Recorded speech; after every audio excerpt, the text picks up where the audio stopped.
Please, sir, I think we should start. Ji.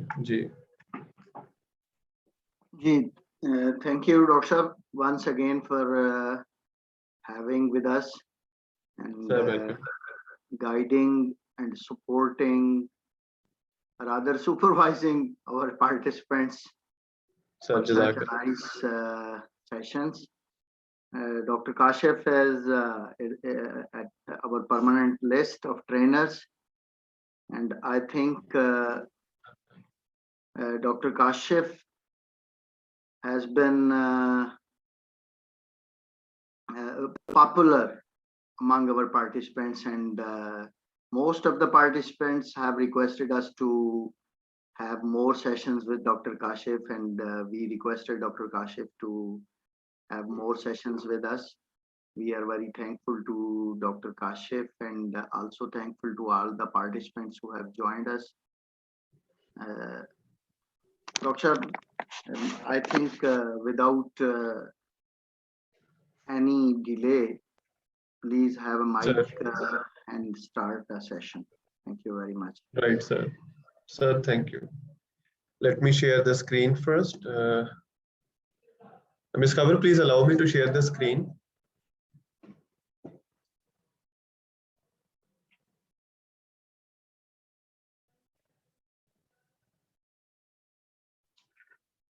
Yes, sir, you can start the PowerPoint now.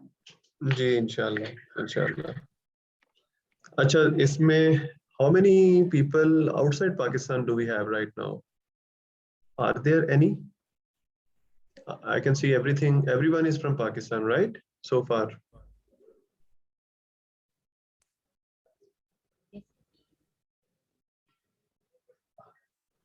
I think Ms. Khabar was telling me that 2 participants have joined from outside Pakistan, but whether their name, they have joined us or they are waiting for joining. Okay.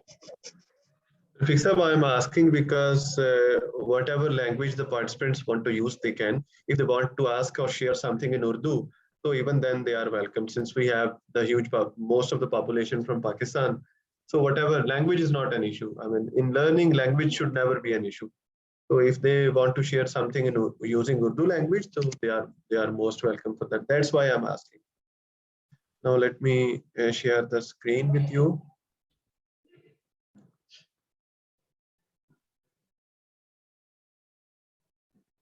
Yeah, I hope my screen is visible, right? Yes, sir.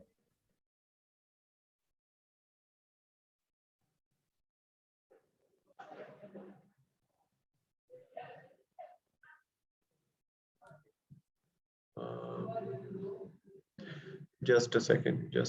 Okay, it is visible.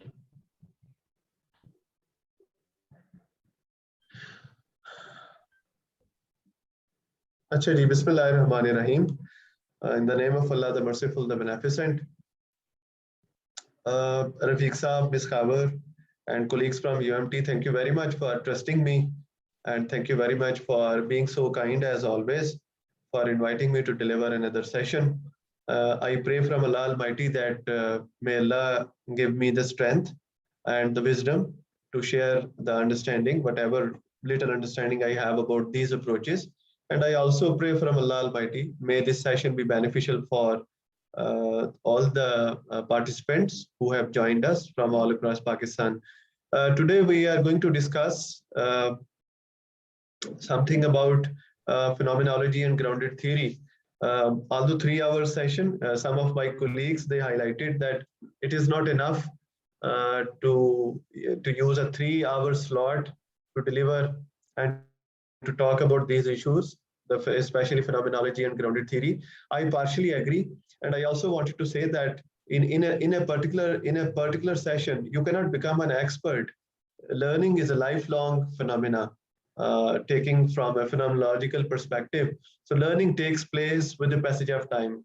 So let us consider this session as an orientation session, as well as consider it as an interactive session where we share our understanding from each other. So the pedagogical principle that I'm going to follow today is again the same as in previous webinars I have been using. I would request participants to participate and to share their knowledge. And as in the beginning, I requested that language should not be an issue. You can ask your questions or share your understanding in Urdu language. And perhaps with the passage of time, if there will be no foreigners, I might be using Urdu as a language too, maybe to share my thoughts if needed. So with this, I will share my presentation agenda. Definitely, before going to talk about phenomenology and grounded theory research, we should understand the basics of qualitative research in terms of its characteristics and features. What distinguishes qualitative research from quantitative research, and what distinguishes qualitative research and good qualitative research. So I'll be highlighting on this perspective also. This is one of the agenda points for today's webinar. Then digging deeper into phenomenology and grounded theory, I'll be sharing my thoughts concerning what phenomenology is, not by its definition, but some characteristics that make phenomenology as a phenomenology. Again, I will be not talking about much about the history of these developments, as who developed phenomenology and who developed grounded theory and what were the historical tenets, why these were needed. I'm not going to talk about these, but straight away, I wanted to establish a critical understanding among participants of this webinar as how these two approaches can be actually applied. So rather than to discuss the theory and background and philosophy behind these two approaches, today I will be more focused towards as how you can conduct research if you're using phenomenology and grounded theory as approaches to inquiry. And I guess another important agenda for today's talk is how to evaluate phenomenology and grounded theory. You see, it will help you in several ways. For example, if you are a research student conducting your study by using phenomenology or grounded theory approach, you should know how your research will be evaluated by your examiners.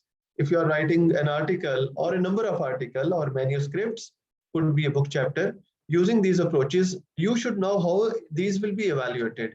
If you are a supervisor, again, you should know how to evaluate the work of the participants who used this phenomenology or grounded theory or both as approaches. So this is the presentation agenda.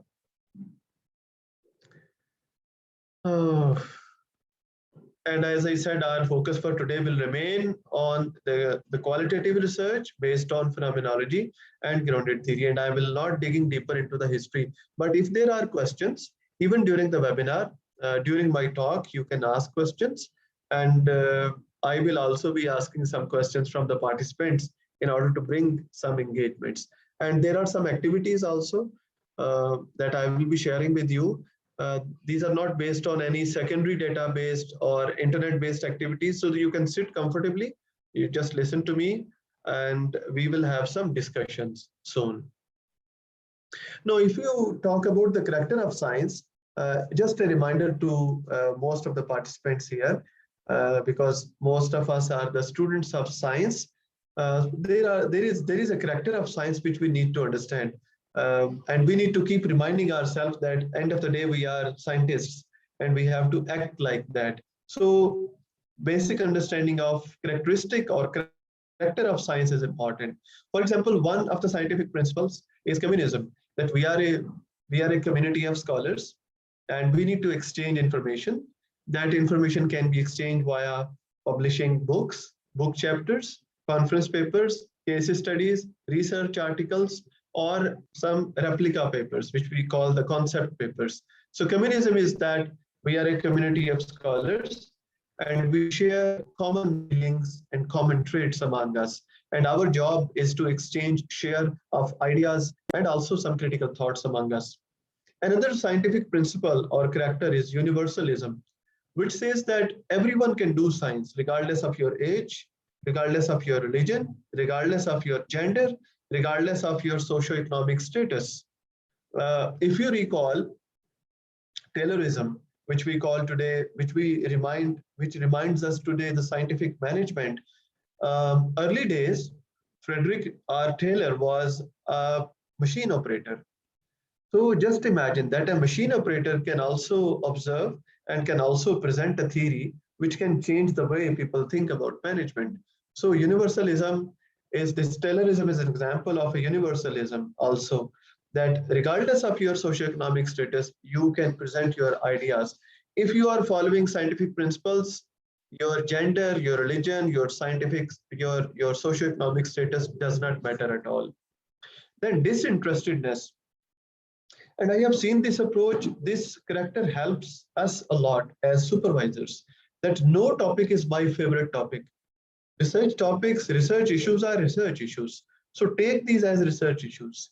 I mean, I cannot grind someone in a proposal defense or in a PhD defense if the topic is not under my favorite topics. There are no favorite topics. The topics are needy topics. If these are there to develop science, if the topic is there to advance our understanding of some issues which have some practical, managerial, social, or policy implication relevance, I guess that is pretty fine. So there is no favorite topic or less favorite topic. If it is following scientific principles, that is pretty fine. Then organized skepticism. We also refer this to Hausla in Urdu. This is very important. Organized skepticism for both the parties, for the trainer, for the examiner, and also for the one whose work is to be examined. Organized skepticism is, it is not critiquing someone or criticizing someone for the sake of criticism. It is following the scientific principles and just keep those scientific principles with you and evaluate the work. So organized skepticism is that every work should be critically examined and to be questioned. When it comes to religion, and you want to use this organized skepticism, I would like to advise that please recruit someone, please request someone who has very good understanding of the religion. Any mullah, any alim, a religious scholar who you believe has strong grounding in the study of religion, either it is Islamic religion or it is some other religious beliefs or thoughts. So please request the services of those religious scholars and then go for organized skepticism. Otherwise, it can take us to dark jungles, to the dark forests, where coming back, we have to find a way. So when it comes to religion, we need to be quite careful. This scientific principle might contradict sometimes because one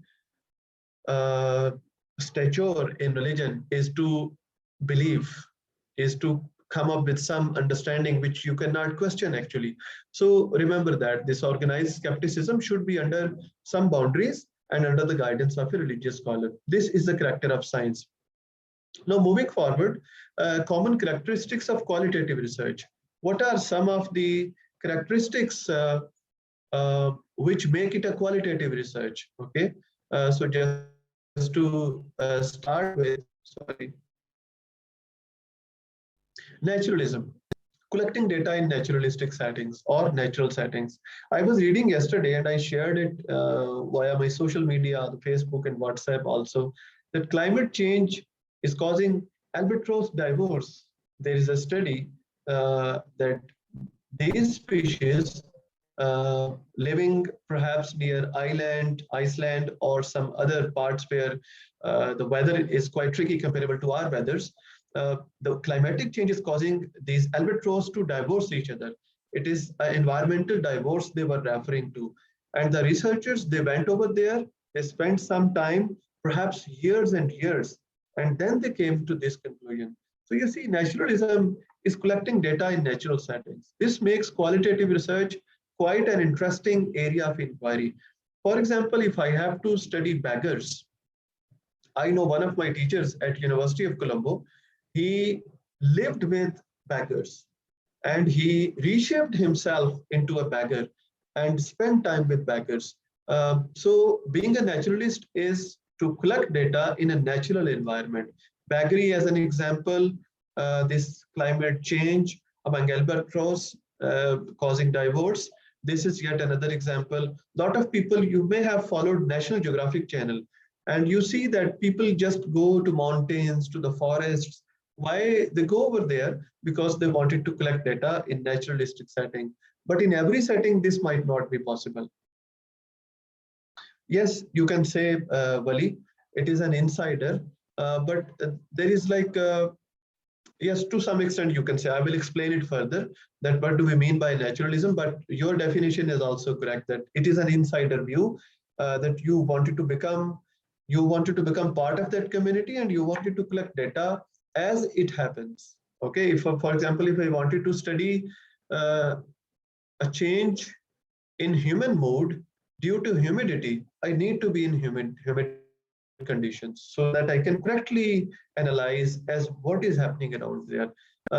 Living in a air conditioned room and talking about the warm weather, I guess, doesn't suit to qualitative researchers. Naturalism is one of the characteristics of qualitative research. Then researcher is an instrument, okay? And when I say researcher is an instrument, I say that active response in the research process. You see, at one side you have a questionnaire, okay? And I can request my friends to help me to fill this questionnaire from some friends who are working somewhere else. So I am not actively participating in the data collection when it comes to quantitative research. But qualitative research is different. Perhaps if I need to interview people, I need to be there with them.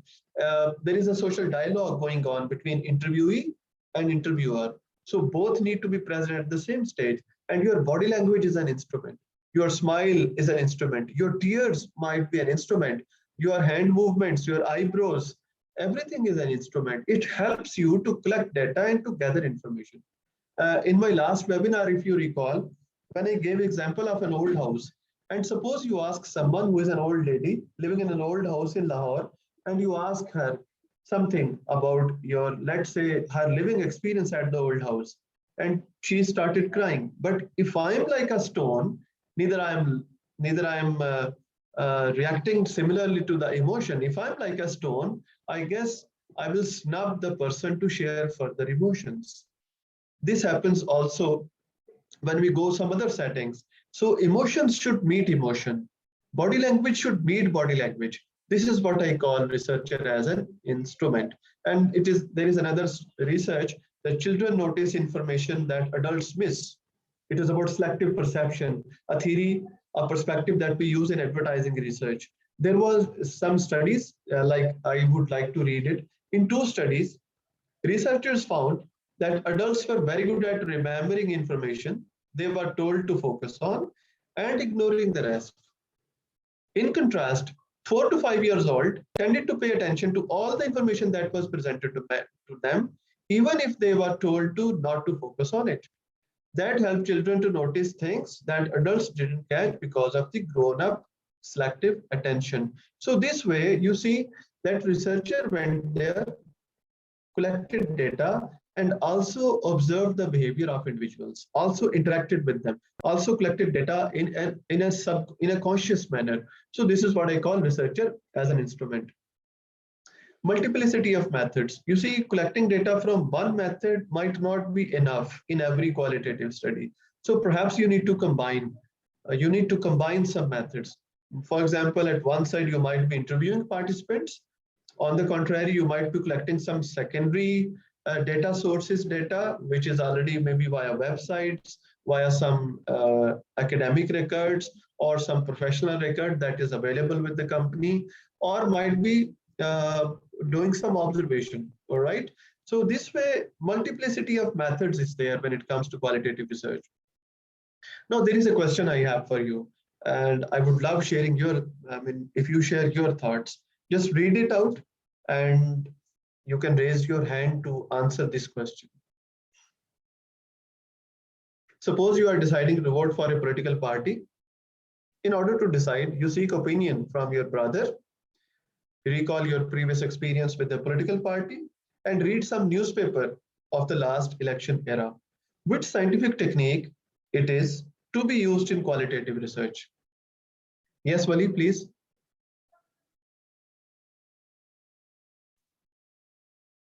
Sir, this is with respect to the first slide where you mentioned universalism and all those. We have to select one of those, or amongst grounded theory of phenomenology. No, it is generally which qualitative research technique it is. Those were the scientific principles, actually, universalism and the communism. Those were the characteristics or scientific principles. Now, which qualitative technique it is, do you think? Well, from the statements, I'll go for grounded theory or phenomenology. Like I'm gonna get access from all the sources, let's say from family, from my own experience, as well as the media, like reading through the newspapers. Okay. Perhaps you would like to go and read some Facebook pages also. Am I right? That what people are talking about the political party. Absolutely, like we are living in a digital age, so I'll be like checking their profiles as well, like who are the people, the candidates, how was their campaign, what presence they have on YouTube, let's say, or in the media overall. So yeah, I'll be Yes. taking all of these things into account before deciding. And Wali, what will happen if some politician might be using a TikTok for political campaign? How would you feel that? Would it be unique or would it disturb you as a voter? What is your opinion?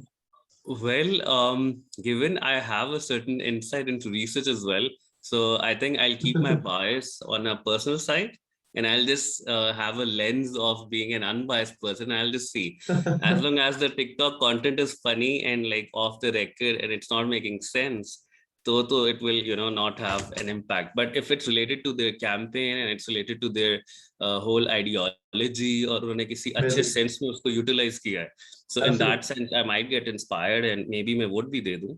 So it depends. बहुत अच्छे. Wali, thank you. Very good. You're Thank most you. welcome. Yes. Yes, Shanavar, please. Shanavar, your thoughts. You raised hand. Assalamu alaikum. Sir, according to my knowledge, if you want to know the opinion of somebody, you would go for interview if I talk in terms of methodology. And then the Okay. second one, content analysis. Okay. Okay. That's right. That's right. Thank you. Now, in scientific methodologies, this approach refers to triangulation. Now, look at the question. We are seeking opinion from, seeking opinion from my brother. This is one way that I'm seeking opinion. Okay, I'm collecting some data and recalling my previous experience. This is my cognitive approach, that what happened in the previous era when there were elections, and then reading some newspapers. So collecting some primary data, recalling my personal experience, and reading some newspapers of the last election era and what is going on. So in this way, I'm collecting data from multiplicity of methods. It is primary data as well as it is secondary data. It is collecting data from my brother. It is collecting data from the newspaper. So this way, I would like to triangulate and might enrich my understanding before I vote. Imagine you want to lose weight. And how will you imply triangulation? Any thoughts on that? Imagine if you want to lose weight, how you will imply triangulation?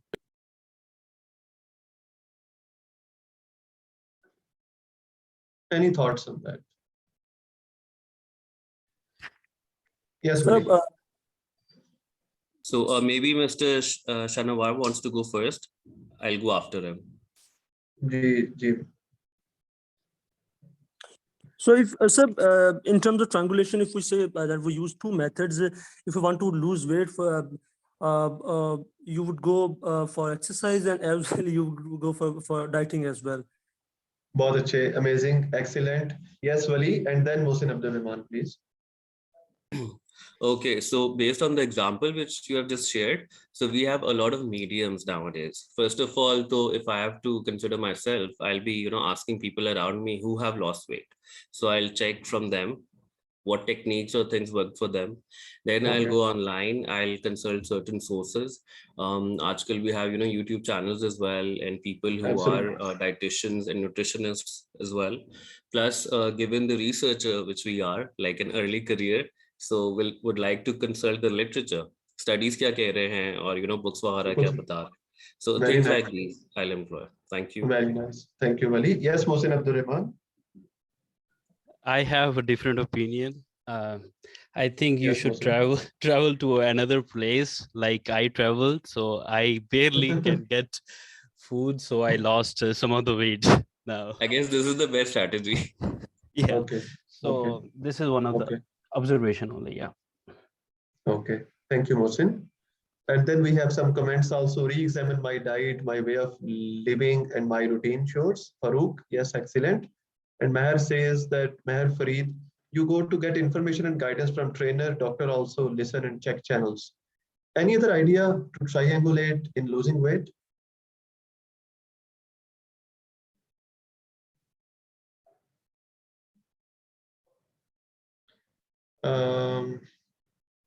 Okay, Mr. Fuad, knowing if there is anything underlying medical condition, then looking for a diet plan, exercise, and gathering reviews from others. Excellent. Simply stop eating. Anayakal. Okay. Simply stop eating. Okay. Acha ji. Any other idea? Medical treatment? Yes. Yes. Israr. That is another idea. Okay, fantastic. Now see what I have done here. Physical activities. Perhaps you'll go and jog, maybe walk on a daily basis. Okay, and if you are already walking, food control, sleep well, worship, yoga. If you see, these are multiplicity of activities, and these fit well with the triangulation.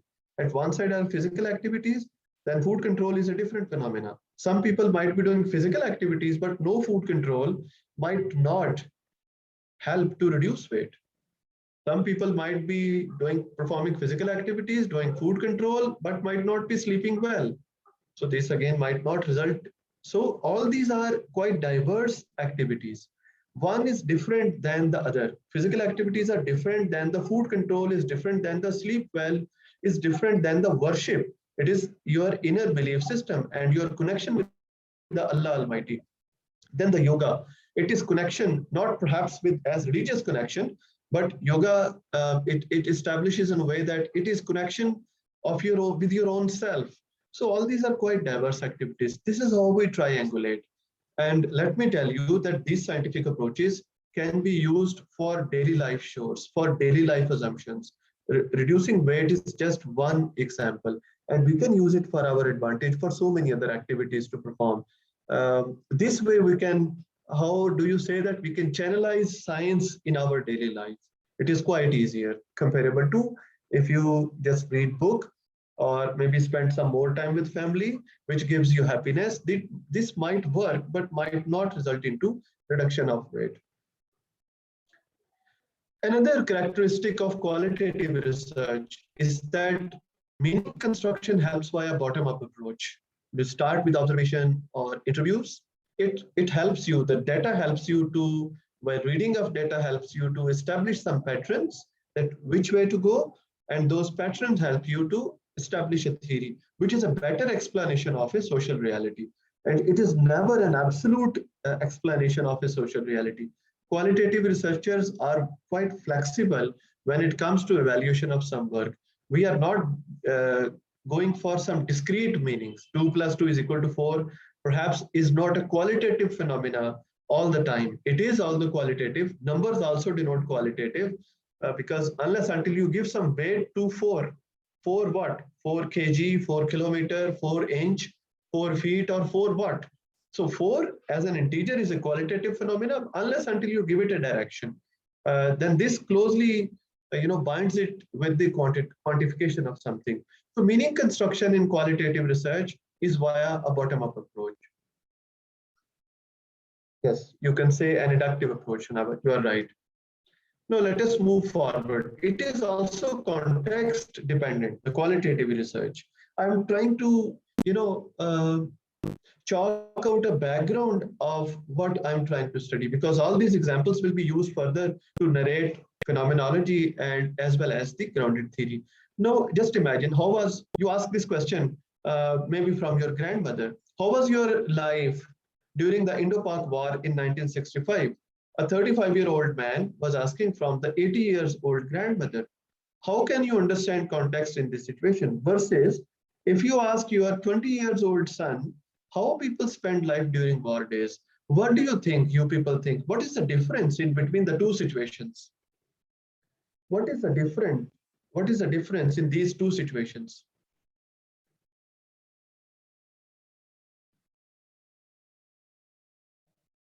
Sir, I think there is a difference between physical and the digital world, first of all. Okay. So Yeah. like the example of grandmother, she will be talking about more from the live or maybe that era contextual experience. But now the kid or 20 years old son is talking about the Wow. online, or yeah, online and gaming kind of thing. So this is what I feel. Hmm. Okay, Mohsin, thank you. Any other opinion, please? What do you see the difference between two situations? At one side, a 35 years old man is asking from the grandmother and maybe asking a 20 years old son. What is the difference between the two?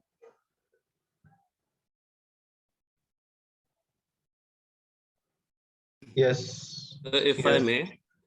Yes, So please. basically over here, we have two examples. When we are Hmm. talking about the grandmother, she is someone like who was actually alive at that time. She lived that experience. So, Excellent. she Lovely. knows how she was feeling, how the people were feeling, उस वक्त हालात क्या थे, Beautiful. वाकयात क्या थे, and Beautiful. so forth. There Yes. you go. So she Yes. has a Yes. reference of her lived experience, her own Amazing. memory, right? Amazing. Second Yes. one, if the son is asking someone and the person has just like the recollections, उन्होंने खुद वो live नहीं किया. Yes. So second case में उनके Yes. पास सिर्फ recollections हैं, उनके grandparents ने क्या बताया, Absolutely. maybe if their parents were alive Absolutely. उन्होंने क्या बताया, या online जो भी सारी information है digital दौर में हम हैं वहाँ पे क्या चीजें हैं, maybe media, movies, novels, books, literature में क्या था. So those things. Excellent. So these are like the variations. Thank you so much, Excellent. sir. Excellent. You see, at one side, the context, someone has actually lived it. Okay. And on the contrary, someone was growing listening to the stories, either maybe from the grandmother or the father or the mother or from Nana Jan or Nani Jan and etc. Okay. So qualitative research is quite context dependent. Now, when I'm trying to narrate the explanation of grandmother, I need to keep this idea in mind that she is the one who has actually experienced it. But when I'm trying to narrate the explanation of a 20 years old boy, I need to think and understand, I need to realize that the person has not actually experienced it. So whatever is coming from perhaps is an experience of a person versus assumption of someone else. So this is why these are two different contexts. At one context is quite a lively context. The grandmother has experienced it. On the contrary, the person has not experienced it, but maybe heard about it from the parents, from the books, from the internet sources, from some other sources of information. So when I'm trying to narrate the two, I cannot idealistically, if let's say, if I'm combining the two interviews, 80 years old and 20-year-old guy, if I'm combining the two interviews, I need to understand that whosoever is coming from which type of background. So this is what I refer to the context dependency. Have just look at the, give me just first a view of this picture. What do you think? आपका पहला opinion क्या है? इस तस्वीर में क्या नजर आ रहा है? What you can see? Just a quick narrative, please, everyone. Just a quick narrative. देखते ही इस तस्वीर को आपको क्या नजर आ रहा है? What you can see? A quick narrative. Yes, you can write down even. Yes. An abstract art, okay. What you can see? King's Okay. King's palace, her king's court, Yes. like Yes. Lady with a hat, clouds, okay. Bird, women, right?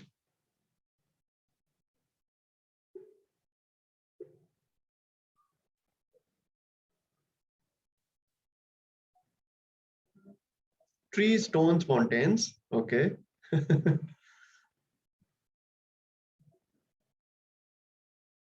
Complete face as well, water, lovely. Yes, beer in a starry coat, stairs, clouds,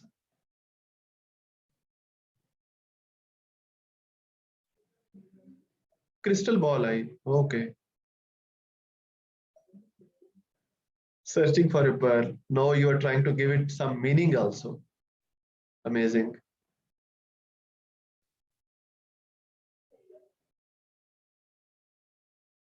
any other view?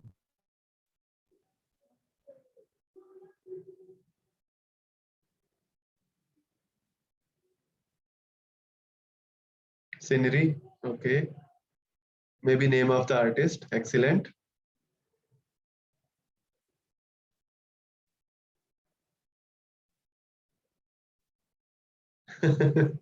Okay, you reach to the point.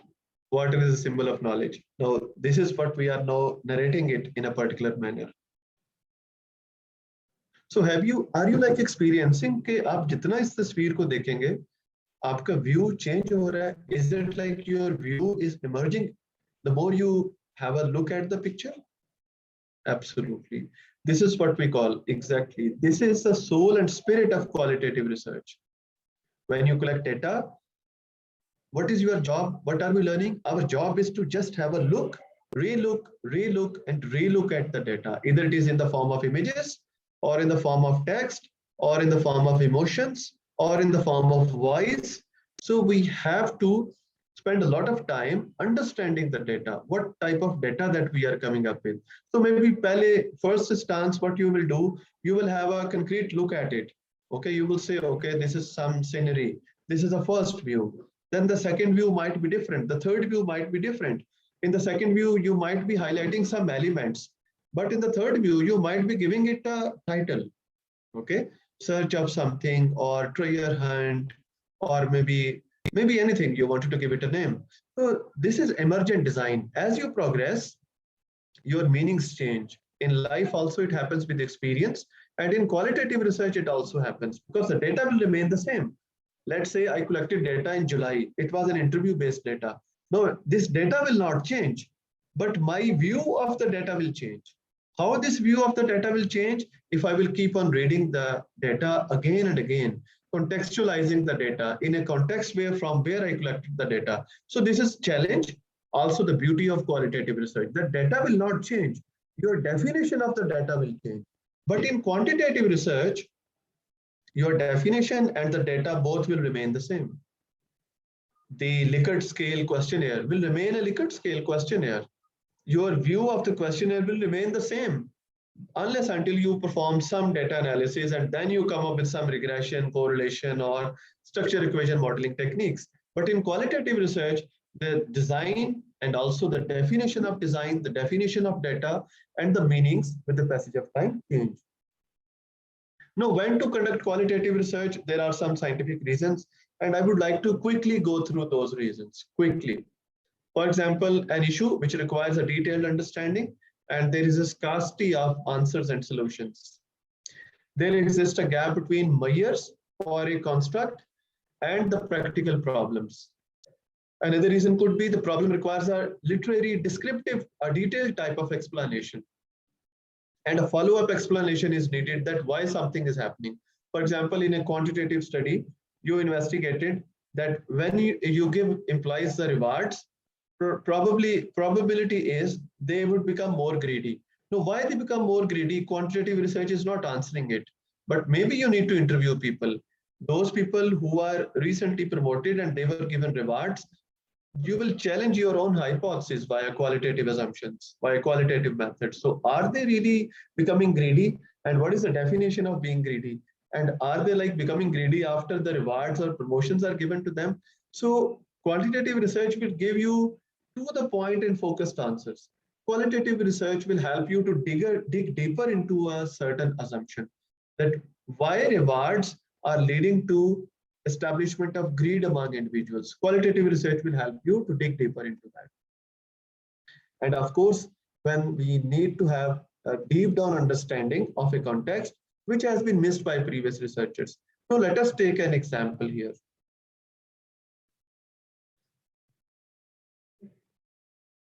And spend some time with it. So may I ask one question from the previous slide? Now, these are the reasons perhaps for qualitative research, that the reasons that we should conduct qualitative research. And there is a research question I mentioned that why people do not give charity to third gender in Pakistan. It is a phenomena, quite a phenomena, okay? And I recently came to know that this is a problem for third gender people. And there is a huge variety of third gender people. There are some people who are by birth third gender, right? So they have some issues and some medical complications. But people don't give charity. Normally, people don't give charity to third gender in Pakistan. We prefer to give charity to those people who are in close connection with us, even not via banks. We want to give charity of us, of our own, and we have Islamic reasons for that also. So does it require a detailed understanding? Perhaps yes. Has it been investigated in a particular context? No. Has it been investigated before in a particular context? No. Does it require some sort of detailed explanation? Of course, the answer is yes. So this way we qualify research questions and we give them some direction that why something is happening. If we have a question of why, qualitative research is needed. I guess someone was trying to ask a question, if I'm mistaken. Yes, sir. I wanted to ask, how can we know that there is still a gap between what we have examined and the practical problems? Excellent. Excellent. I have a counter question, if you allow me. Yes, sir, please. Okay. A theory of tolerance developed in West. A theory of forgiveness and tolerance developed in West. Do you think can be replicated to, can represent Pakistani setting also? Maybe in few cases. Yeah, a theory developed, a theory regarding tolerance or forgiveness, let's say forgiveness, which was developed in Netherlands. Can we replicate as it is in Pakistan?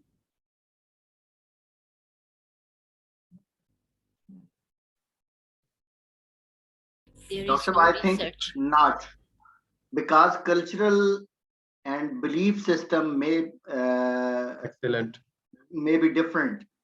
Excellent. You see, when thinking pattern. yes, 100%. When we are developing a theory in Netherlands, there are no Muslims, perhaps, and the scientists, the huge probability is that the scientist or the researcher might not be Muslim, might not be collecting data from a Muslim sample, from a Muslim population. So it doesn't represent the Islamic perspectives of forgiveness. But when I am collecting data from Pakistan, and the theory which I developed for forgiveness is based in Pakistani, is embedded in Pakistani context, which is a Muslim context, an Islamic context, even that theory cannot be used as it is in Netherlands. So you see, because the reason is the practical problems that we face in Pakistan, those are coming from socio-political thoughts. The issue of forgiveness has some Islamic connotations, some religious connotations, some social connotations, some cultural connotations, which are different, comparable to what someone is experiencing in Netherlands. So this way we need to understand that the problems of forgiveness in Pakistan might be slightly different comparable to the problems of forgiveness in Netherlands.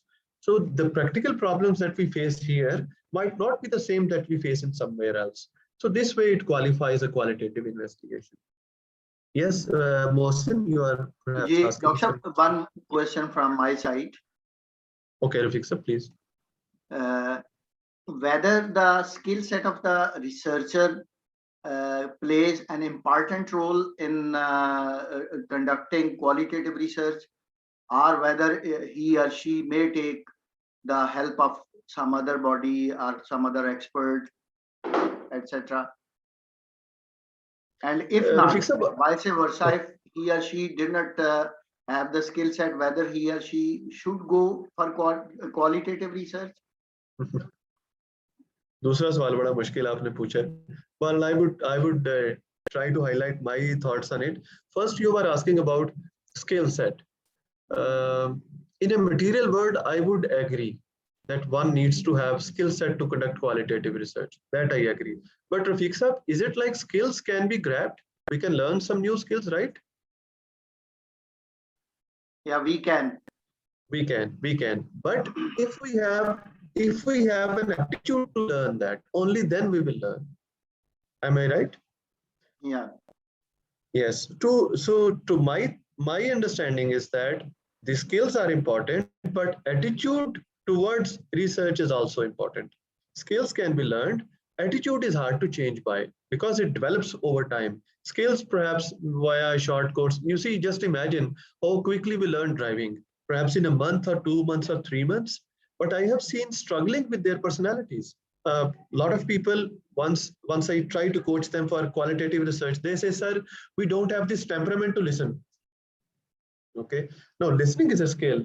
I can go to any communication class and can rehearse listening, but when it becomes part of personality and becomes an attitude, then it is very hard to change by.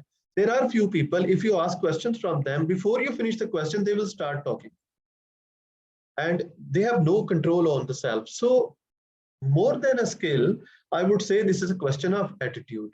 This is one thing, the first question. The second question that you were asking, that should we go for it? I think we have to understand our circumstance. As a PhD student, I should not try something which I found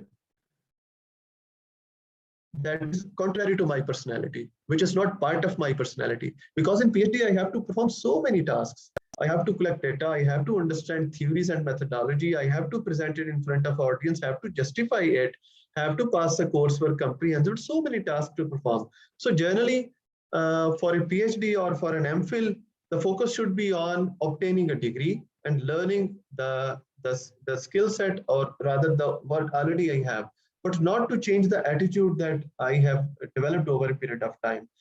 So I would rather opt for a less riskier approach comparable to a high risky approach. High risky approach is to try something which is not part and parcel of my personality into a PhD program. And that is one reason that normally PhD takes longer than it should be, because we are trying so many things under a PhD program. And I have seen, I met with people and मैं मजाक में कभी-कभी कहता हूँ कि are you trying to go to Mars during your PhD? Come on, keep it a PhD. Keep it simple, straightforward, to the point and focused. Don't experiment on yourself. Whatever you have learned so far, you have learned. Just try to polish it in a way that you grab a degree and then start experimenting on yourself.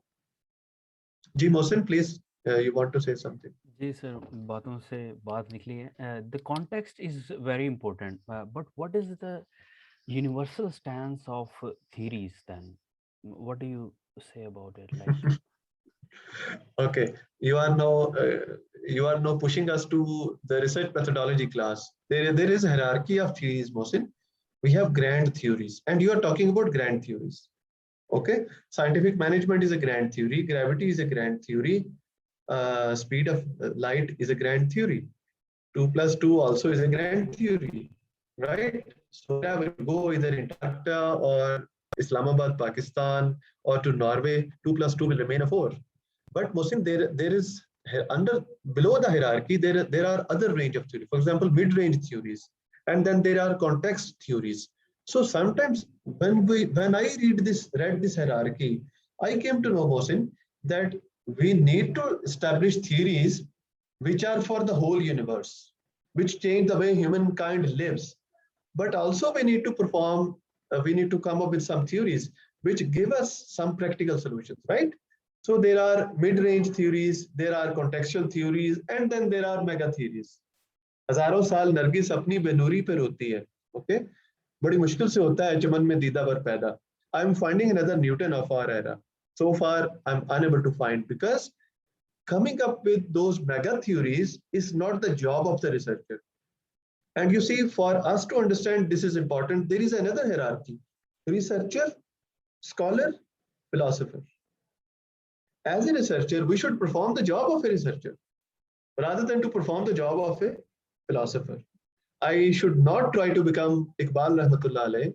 I should remain Kashif, because I know that perhaps using this focused approach and simple approach to life, I can also do some good job if Allah Almighty is willing to do that.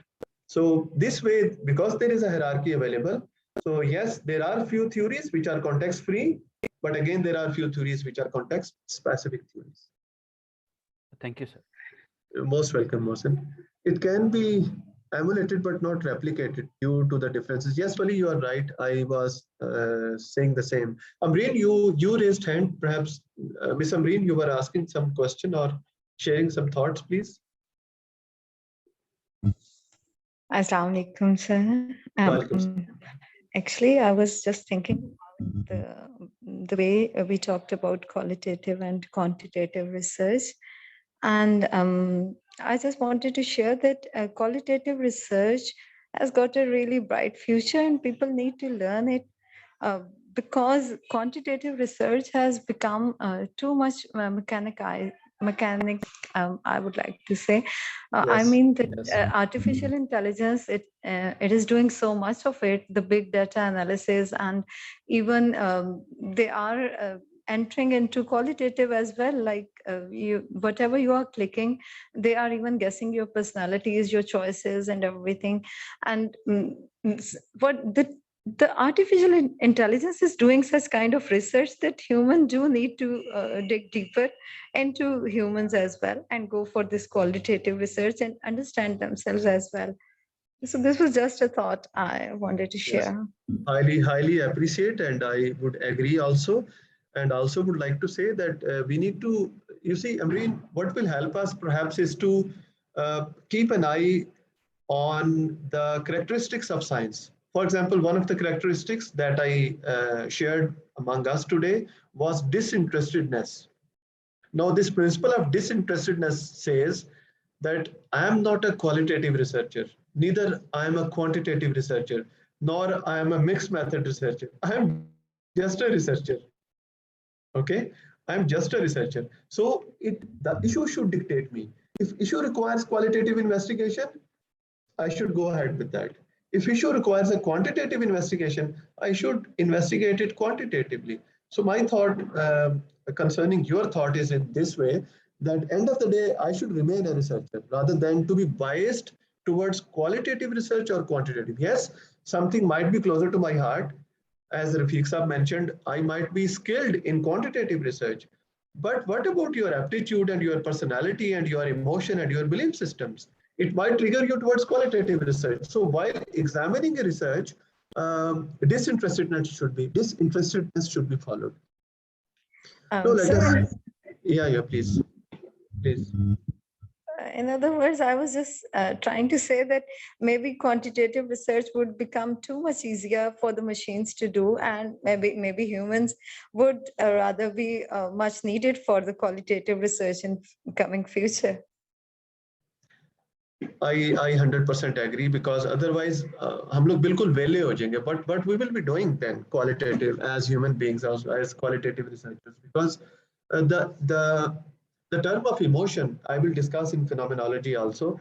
This is a characteristic of a human being, not the characteristic of a machine. So I guess this is something that will still remain. And for that, I 100% agree with you that qualitative research is the way forward if we want to, trigger something out of or extract something out of human beings. This way, this emotion set might help us somehow. Yes, Saika, do you have any question? Please, you just move ahead and ask. Yes, please, Saika. Assalamu alaikum. Ji, walaikum salam. Sir, I have a question. Yeah, please.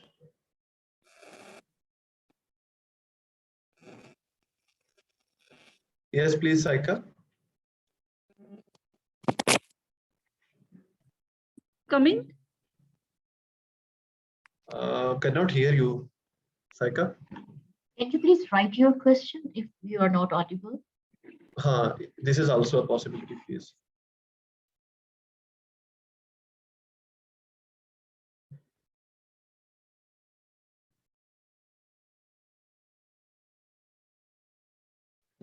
I guess Ms. Saika is speaking while she's on mute.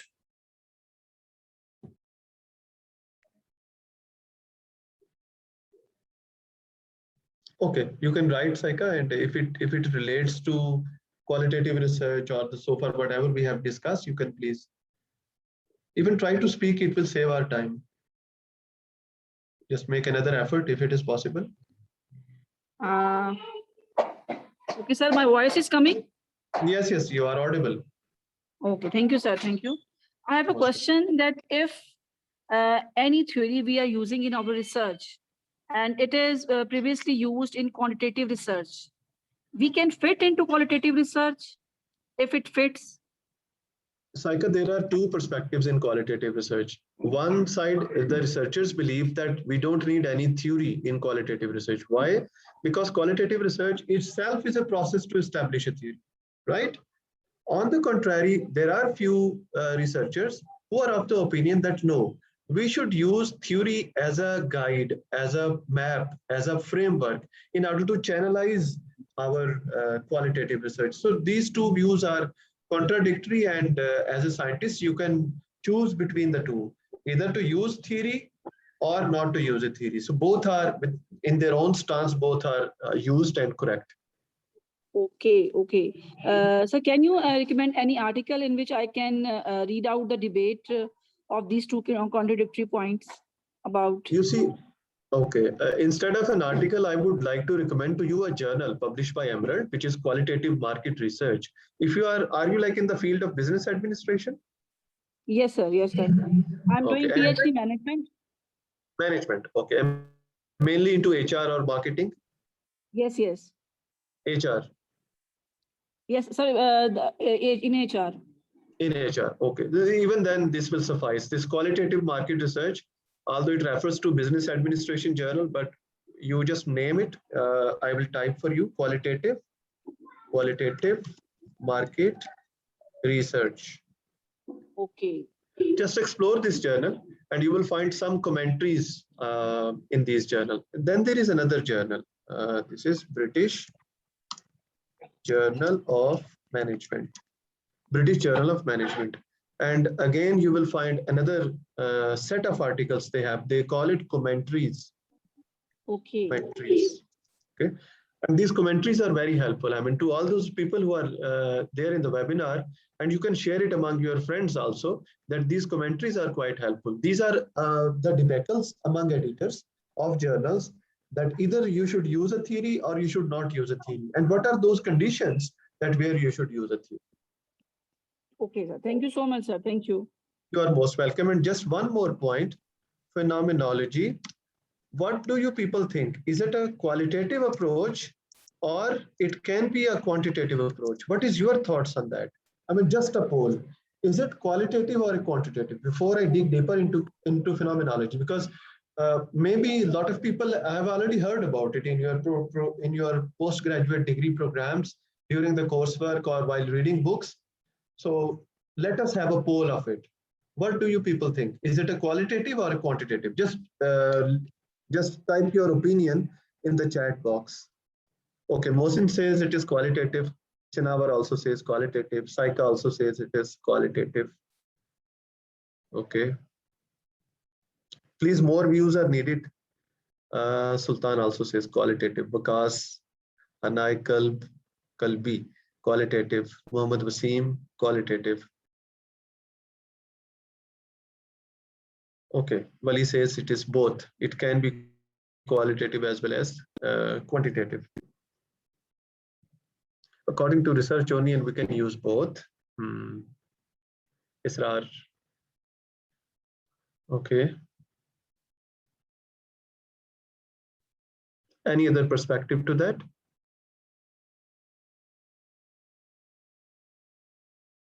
Oh, pure qualitative. Okay. Munazza says qualitative.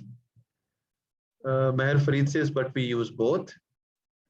To dig deeper, it is qualitative. Yes.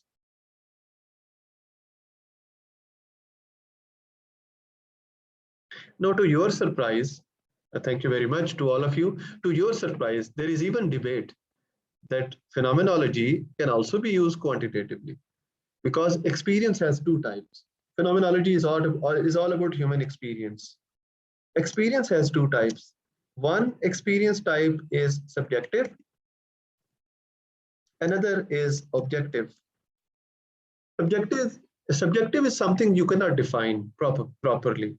Okay. Objective is experience is that others can even see. For example, while you are taking tea and you think aroma, taste, comfort, your face can tell that. Your face can tell that. During a root canal, your body can tell that someone is in pain. During a back pain, your body language can tell others that your body is in pain. During a wound somewhere on the body, may Allah forbid, protect all of us, you others can clearly see that you are in pain. During your tears, one can see that you are sad, having sorrowness. This is objective form of experience. And then there is subjective form of experience, which we call a hidden form of experience. That what do you feel about someone is there in the heart. This is subjective form of experience. And no one else can understand unless until you speak for it. So subjective is known to you, and partially subjective is known to you. This whole experience of life is unknown even to, for example, my experience of life, there is some unconscious feeling also, which if the day you will ask from me, I will experience that. Okay. And there are some things which even others can experience about it. When my father passed away, I was, of course, being a normal human being, I was crying, okay, having tears in my eyes, not crying like a baby, because we have to keep our patience also. And few of friends, those who are there in the webinar, they were also closer to me that day. So from my body language, one could see that I'm sad because my father passed away. Inna lillahi wa inna ilaihi rajiun, and uh, may Allah give him Jannatul Firdaus. So this way, my bodily expression is a objective experience. But what is inner in my heart, all those memories, all those experiences with him, all the time spent with him, an outsider cannot judge. And same applies to all of us. When we go to funerals and we say to someone, Al-Fatiha, and we say to someone that, yaar, both of those were, aapke walid sahab or your walida passed away. I feel sorrow that any of your parents or your beloved one passed away. So we can clearly see the objective experience of the body, not the subjective experience of life. Because subjective experience is a hidden part of emotion. And sometimes there are few experiences which are hidden to our own self. And I will, someday I'll talk about it, because there is a power of dreams that demands some discussion when it comes to phenomenology. So objective and subjective, these two types of experience, objective is visible to you, subjective is invisible to you as an outsider. So when we say objective experience, we are into quantitative sciences. And when we say subjective experience, we are into qualitative form of investigation. So this way, phenomenology can both be quantitative as well as qualitative. And someday, when we will having some on-campus workshops, I will take you through the journey that how phenomenology can be quantitative research. But for the time being, to make you curious and to make you feel a bit more confusing, so that you go and read more about it, we need to understand that phenomenology is not only qualitative, because experience cannot be subjective only. Experience is objective also. Now, what phenomenology is? It is combination of two issues of life. One is phenomena, which is something that can be studied or experienced, and other is ology. Ology is the study of something. So if phenomena we call is experience, ology is the study of an experience. So phenomenology basically is the study of experience. And experience, as I said, it has two connotations, two forms. At one side it is subjective, other side it is objective. And when you investigate people or explore people, both perspectives come into play. The body as well as the emotion comes into play, and the hidden feelings also come into play. So this way, we call it a subjective inquiry as well as an objective inquiry. It is a study, as per definition, study of an individual's living experiences concerning a concept or a phenomena. Now, what do we mean by living experiences? For example, you ask someone, let's say you are conducting a phenomenological interviews, and you ask something, what is to be like a parent? The elements. So you can say, being a parent, I need to take care of the baby. I need to take care of the education, of the health of the baby. छोटा बच्चा है तो रात को अगर उठ जाता है, if the baby cries, तो मुझे उसको लोरी देनी है. I need to take care in this way as a in a motherly or a fatherly attitude, and also I need to take care ke mausam se usko protect karna hai, right? So these are the elements of being a mother or being a father or being a parent. And then what influences this to be? Nature influences this to be, environment influences this to be, our attitude which we have cognitively learned from our parents is to be, because we sometimes we do, it's a trickle down, parenting is a trickle down phenomena also. We fatherhood is that we become father, alhamdulillah, and once we become father we do the same that the way our father treated us. So this way it has a trickle down effect. So when we are conducting phenomenological inquiries, we focus on two phenomena, on two questions to explore the phenomena. What it is to be like a parent, the elements, the jobs that you perform, the duties that you perform, and why you perform the way you perform. What influences this to be? These are the two core questions that we always ask in phenomenological studies. Now you can take example of parenting, being a nurse, being a grave digger. And I would like to share more examples on it. What is Dr. included in all question, types of yes, whether it would be cross-sectional or it would be longitudinal? You are talking about phenomenology? Phenomenology. So it can be both. People have used it in two ways, in fact, not only cross-sectional, but also for longitudinal, because there are several types of phenomenology. And Rafiq Sahab, it depends which type of phenomenology I'm using and what is my research objective. So sometimes people have used it not cross-sectional, but on a longitudinal perspective also. Because basically its concept is based on experience Yes. of the people. Yes. And Yes. some people may have quickly learned something, and might be other take months to learn that phenomena. Yes. Yes. And also Rafiq Sahab, let's say someone might have started experiencing a phenomena. Okay, and this experience will never be completed, let's say within 6 months or one. Let us take an example of a cancer patient. The treatment started today and it might last for 1 year, 2 year, 3 year span. Now if I wanted to perform a phenomenological analysis of a cancer patient, and if I am collecting data only for today, this data is not rich in its own time. I need to rethink about the person as well as the circumstance, the health, in fact, the family binding around, the psychological mechanism going on. So longitudinal helps a lot when it comes to exploration of a particular experience. So that's why I said it can be longitudinal, and sometimes our objective is not to go for longitudinal. So we might stop it as a one-time expression, which is cross-sectional. Now, moving forward, what is included in all types of phenomenological research? What are the defining features of phenomenology? First of all, an emphasis on the phenomena to be explored. And phenomena can be political leadership crisis, phenomena can be corruption among senior executives, phenomena can be customer or employee misbehavior, phenomena can be racism, phenomena can be gender biases, phenomena can be arranged marriages. Okay.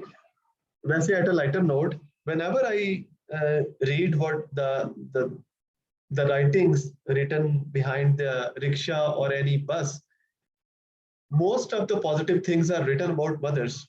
So I feel like quite gender biased in that why everything is written about mother, why not some few positive things are written about father.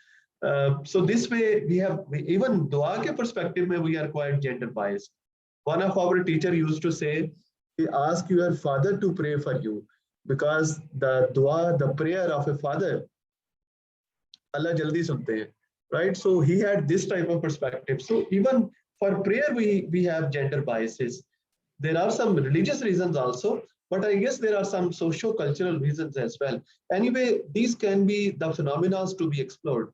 It can be political leadership crisis and can be love marriages, arranged marriages, divorce among educated people. These could be the phenomena.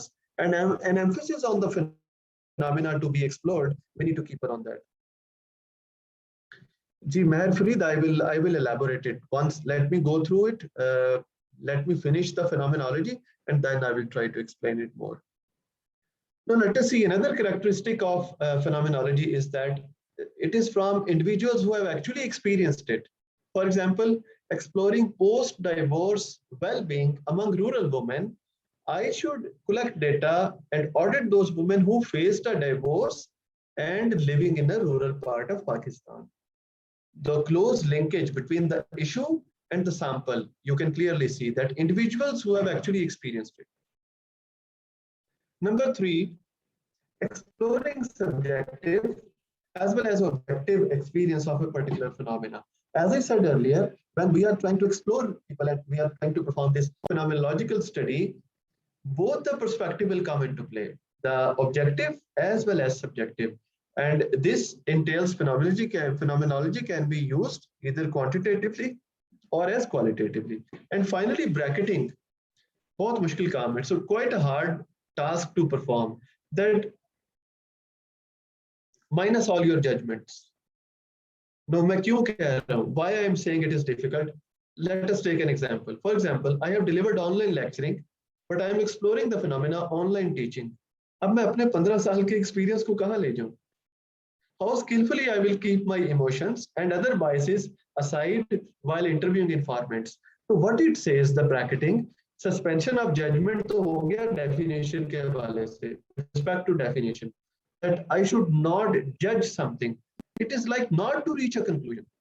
Bracketing, to my definition, my understanding is that not to reach to a conclusion, rather try to be as fresh as possible, as fresh perspective as possible, rather than thinking about the answers. For example, if someone talks to you about teaching, your past experience will come into play, and you'll say, okay, no, this person might be doing this way, this person doing might this way. So I started classifying when someone talks to you about your own experiences. So bracketing is that no, stop yourself and listen to other person's perspective and take it as fresh. And this is one of the challenges in phenomenology, is that once we are collecting some data, our past experiences, our own personal heritage of that job performance will come into play. And keeping that aside would be a challenge. Not really. It is not having a poker face. It is just like acting like an honest social actor from two sides. It is also surface acting and deep acting. Perhaps you are referring to surface acting, that look, I'm ready today for the webinar. I have this my necktie, shirt, jacket, the environment. See, this is surface acting. But deep acting is what I'm delivering. Okay. So in phenomenology, while exploring people, it is not only the lip sync, it is acting like a social actor, like a positivist, a positive social actor, but also trying to not to relate your experiences with what the participant is going to say, because otherwise I will be misguided by my own experience, and somehow what the participants want to say will remain where he or she is. Now another perspective, bracketing. There is a quote of Maulana Rumi, Rahmatullah alayh, out beyond ideas of right and wrong, there is a field, I will meet you there. So first time when I read it, I thought, I don't know, what is this place between right and wrong? Is there really a place where there is no right and wrong? So yes, psychologically, yes, it says that we need not to judge something unless until we dig deeper into that. And Rafiq was talking about a skill of a qualitative researcher. One of the skill of a qualitative researcher is not to reach to conclusions. And cousin skill is just to remain confused. A good qualitative researcher has this ability to remain confused. This will help you to dig deeper. I mean, when we ask, although we have several answers to that, we ask for so many reasons. But one of the reasons is that I don't know. Iqra bismi rabbika allazi khalaq. When Jibreel alayhi salam came to Prophet Muhammad sallallahu alaihi wasallam, so what Nabi Karim sallallahu alaihi wasallam said? I don't know. So this is the first thing in human learning. I don't know. Uska ikrar zuban se bhi, that is surface acting. and they'll say me that is deep acting. So I don't know is the bracketing, that I don't know, just washing out everything from your mind. 100% it is to reach to this point to 100%, humanly this is not possible because we are what our experiences are. But remember, human beings are individual case studies. एक की गलती को दूसरे पे डाल देना isn't what science is about in qualitative research particularly. Yes, we need to relate the two while interviewing people, but one person is a separate case study comparable to the other person. So correlating the two and also bracketing based on my past experience might be hurting and damaging the spirit of qualitative research. Yes, you can say to some extent an unbiased approach. Yeah, thank you. Now think and share your perspective. What you experience plus what influenced your experience. My question is, can we experience one phenomena in a different way? My experience of class teaching, can it be different than your experience of class teaching? Can it be different from someone else's experience of class teaching? My experience of cooking, can it be different than yours? Is it? Yes. Okay, yes. Yes. This is why, my friends, bracketing is important, because experience of one person will be different comparable to the experience of other person. Can I ask people about experience of sleeping? How is your experience of sleeping?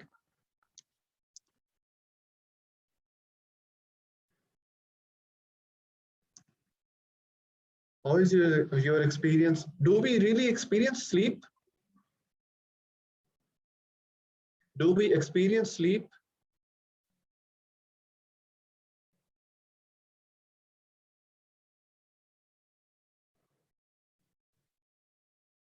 Discover this is after the sleep. Unconsciously, Wali, yes. Yes. Okay, for you it is sound and peaceful, but when you get up, it is peaceful.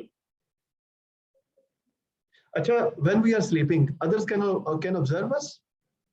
Others can observe? Yes, others can observe. So even in sleep, there are two types of perspective. One is that even you are not experiencing it. It is just happening, all right? And others, they can look at you. हाँ जी, आराम से सो रहे हैं जी.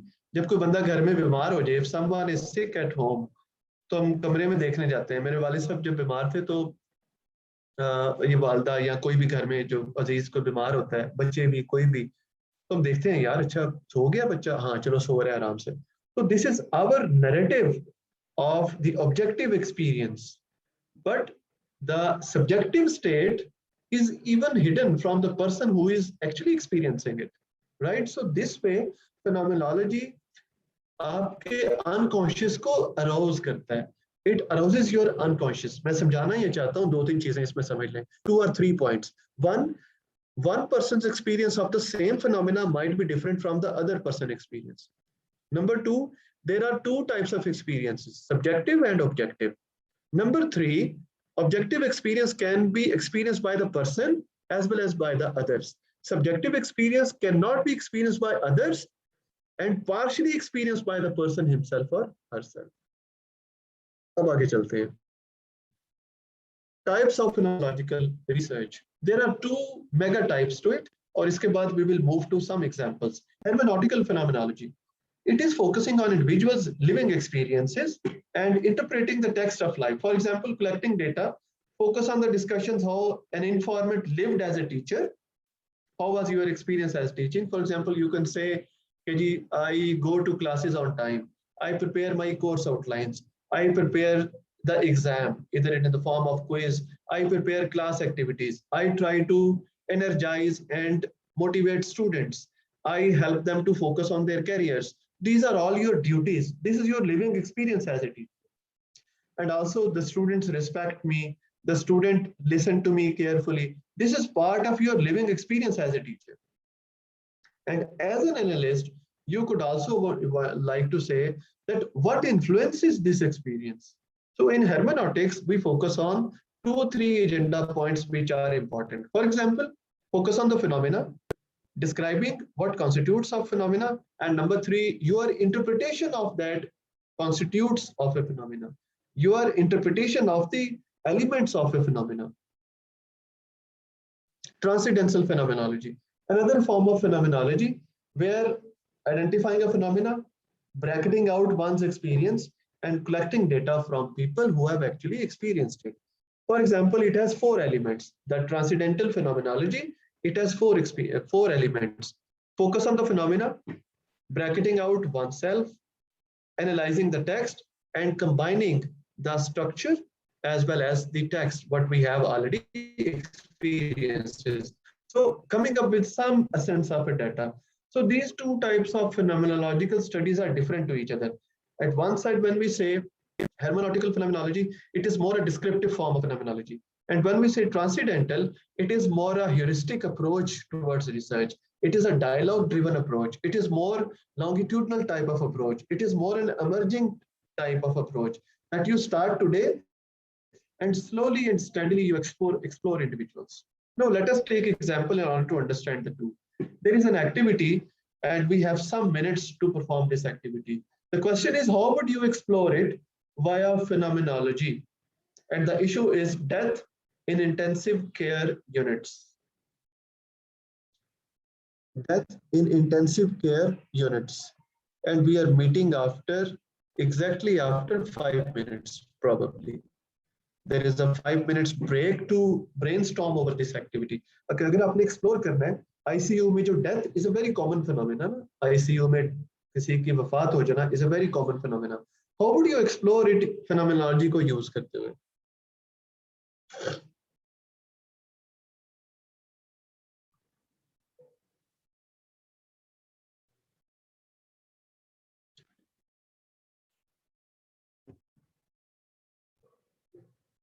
Exactly 5 minute है, 3:20 हुए मेरे पास, 3:25 पे हम स्टार्ट कर रहे हैं. तो you just think about it. How would you explore death in intensive care units?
Yes, Wali, please. How would you explore this phenomenon? Sure.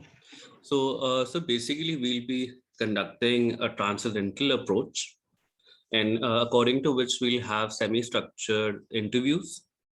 We'll first have the interviews with the members of the person, like the family, the Yes. deceased person. उनके जो family members और जो उनके concerned होंगे, उनके साथ we'll have also we'll follow bracketing. As an interviewer, we will have an unbiased approach. After this exercise, we'll further have the interviews with the staff, the medical staff of the ICU unit. What is their Exactly. say or take? Let's say like even the support staff, the basic one, the janitors, even the nurses, as well as the doctors and the head of the department of the ICU unit, as well as the hospital. All right. These are a few of the approaches. Plus, I had a question that how about the document analysis in terms of what the reports say, and how was the patient treated? So like those things maybe we can consider as well. These are a few of the suggestions. We can have Wali, focus when groups. yeah, sorry. When you will be analyzing the documents, perhaps you will be shifting somewhere away from the phenomenology, because Okay, it is okay, about the lived experience. right. So living experience is just like experiencing it.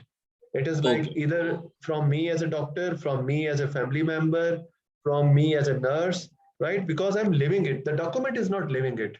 So okay, sure. phenomenology is about living experiences. Okay, Excellent. perfect. Only thing we need to keep intact is the living experience. Right. Thank So you. how about जब ये individual हम इन categories के साथ कर रहे होंगे, तो maybe going for a focus group with the staff and the doctors in hospital वाला भी, और फिर एक family members का भी, और फिर उन सबको इकट्ठा करके how will that Uh, and research? you see, this focus group will be tricky, will be challenging, because the issue is of that nature, because it's an issue of a death, right? And there will Absolutely. be extremity of emotions will be there, but only by the family members. Nurses, they are used to it. Doctor, they are used to it. Staff, they are used to it. They daily see death, right? But the family members, they have some relationship with the patient, and also the family members don't experience death as per se on a daily basis. It's not part and parcel of their job. They are household, they are professionals. So this two types of audiences combining in under one focus group might not be a good idea. Okay, I got your point. So, sir, I have a question regarding bracketing as well. So, Yeah. is bracketing like the exercise? Is it restricted to the interviewer alone, or is it applicable to the participants as well? Most of the times it is restricted to the interviewer alone, because Okay. you being a researcher, you are the instrument to collect the data, right? So if the instrument is highly biased, what will happen to the data then?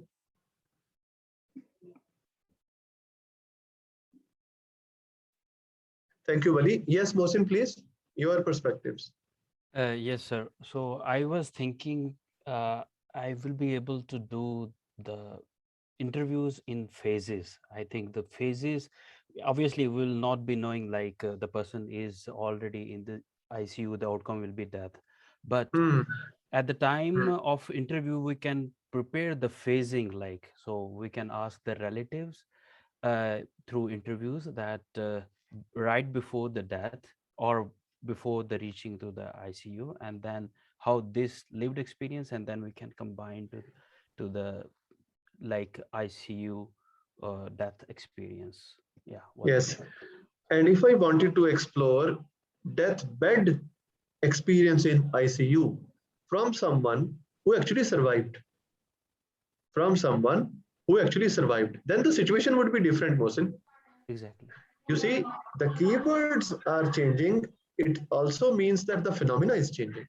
Someone who survived death would be a different case study versus the family members experience death. At one side, the family members, they are in a cherishing mode, कि जी जान बच गई जी, right? And on Exactly. the contrary, they are in the sorrow mode, कि नहीं यार ठीक है जैसे फिर अल्लाह का हुक्म और रज़ा. So in both circumstances, you see that the emotions, the tangle of emotion is highly different. So it is not, learn this thing also, I'm requesting to all the participants that it is not the keyword or the words in qualitative research. Sometimes our words shape up the phenomena. And if I say death on roads rather than death in intensive care, the phenomena is entirely different. And if I say death in war, the phenomena is entirely different. The feeling of pride that the family would be having of an army officer, a soldier, they might be crying, they might be weeping because this is a very natural emotion. But the feeling of pride that they will have among them might not be having among those people who are dying on bed. Hazrat Khalid bin Walid, Raziyallahu ta'ala anhuma, someone asked her daughter that you are sitting on the doorstep and why you are crying? And she said that I happened to be in a house where there was someone who passed away while fighting against kuffar, and my father is dying on bed. This is why I am crying. So you see, people have different connotations toward their experiences. Now, at one side, people are crying for something else. On the other side, they are weeping for something else. So one phenomena is experienced uniquely by the people all around. Any other view? How would you? Thank you, Mohsin. Yeah.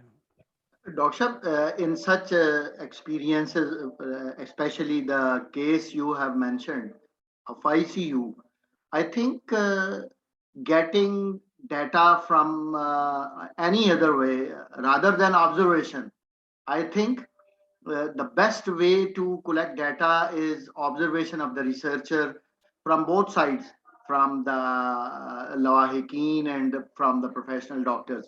I think You are right. such type of methodology might be better as compared to some others. Okay. Rafiq sir, let us take this case bit more rudely, rather friendly, but bit more focused. Let us say that we wanted to grab the living experience. Living experience किस चीज का? Nurse का care करने का living experience, doctor का इलाज करने का लिविंग एक्सपीरियंस, लवाहिकीन का खिदमत करने का living experience. If I wanted to explore this, so via observation this might not be possible, because in observation what I will be doing, I will be narrating my own self, my observation of the other people rather than their living experience of the self, right? So this will be a small disconnection between the two states. Then if I really wanted to explore the living experience, I have to ask them. And taking forth your comments, I will share a case study. I'll share an example that how they explored death in ICU. Ji Wali, your question please. I just wanted to discuss this, that how about if we take into account those families whose relatives got passed away previously as well. मतलब उनके जो lived experiences थे उनको उसी ICU में या उस hospital में या किस तरह से लाइक उनका एक्सपीरियंस रहा, as well as with the doctors and the nurses, like we can consider multiple cases. How will that We can add to consider. phenomenology? Yes, we can consider and we can prioritize the cases. My first priority as a researcher would be those people who have recently experienced it. First priority. And the foremost priority would be those who are experiencing it, rather experienced it. Okay, because the memory sometimes it goes back to memory, and I have to, as an interviewee as well as an informant, I have to recall that experience. The more time it will pass, the harder it will be for me to recall the complete experience. So the first and foremost would be the families who are actually experienced, jinka koi patient is there in ICU these days. So that would be a high priority. Diwali. Okay, sure, thank you, sir. You are most welcome. Now let me share a link with you and let us have a close reading of this link. Let me share in the chat box, please.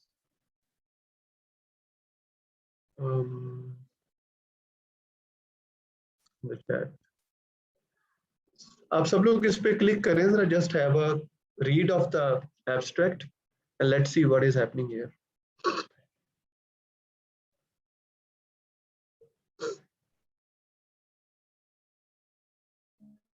Let us try to learn practically how these researchers did that.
Anyone who would like to explain is how these researchers performed phenomenology to explore death at ICU.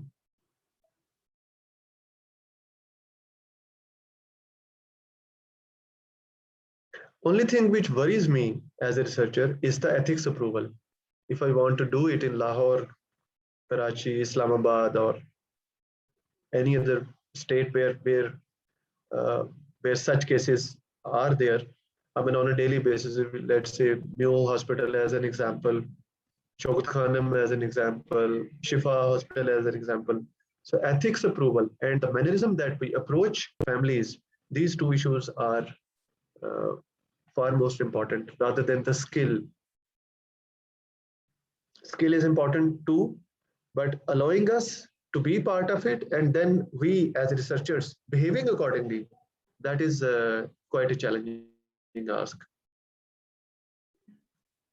Yes, they examined the experience of relatives, absolutely.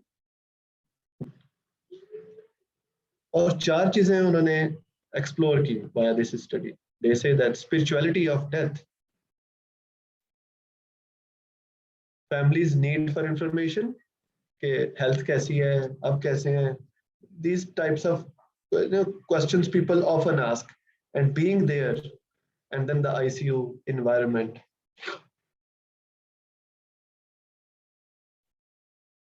Absolutely, 4 angles.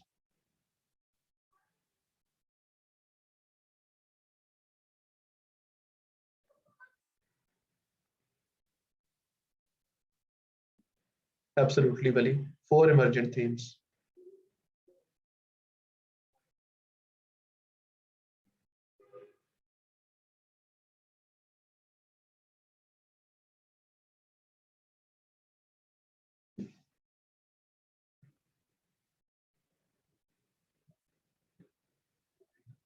Definitely, recommendations. Yes, policy reforms.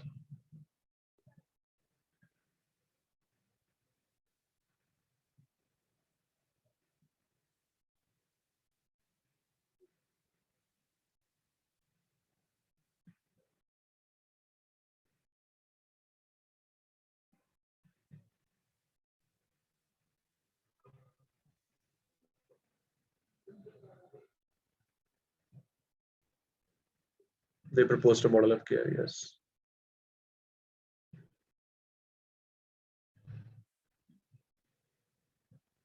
All of you have gone through it, right? पढ़ लिया सबने एक मर्तबा इसे?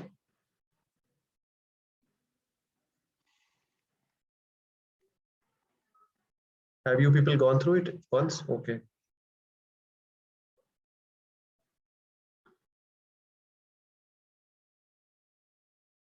All right. Okay, fantastic, fantastic. I have a question here. This is an issue of end of life care, right? End of life care. End of life care. ये issue है, end of life care. और इसमें they interviewed the closer relatives, maybe probably if Saudi Arabia, Pakistan, so there will be children, closer family members, spouse.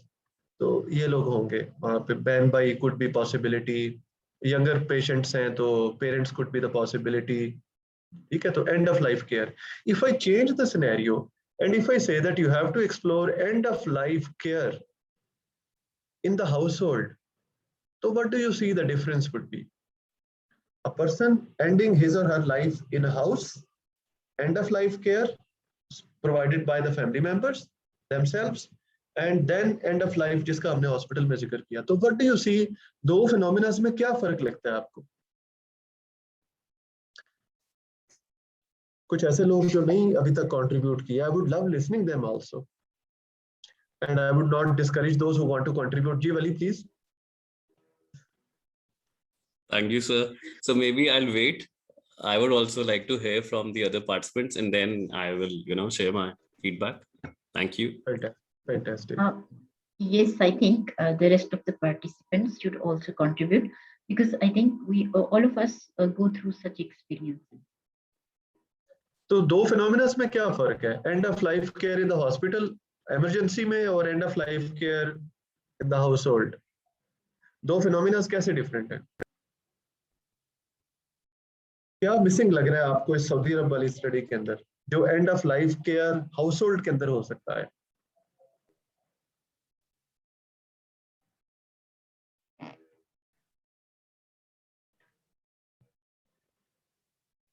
क्या मैं कह सकता हूँ a lot of dialogue between the patient and the family members, lot of dialogue, nasiyat, wasiyat, advices.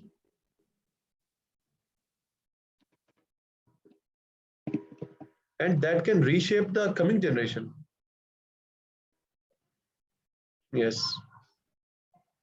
What about children experiencing this end of life care of the elderly?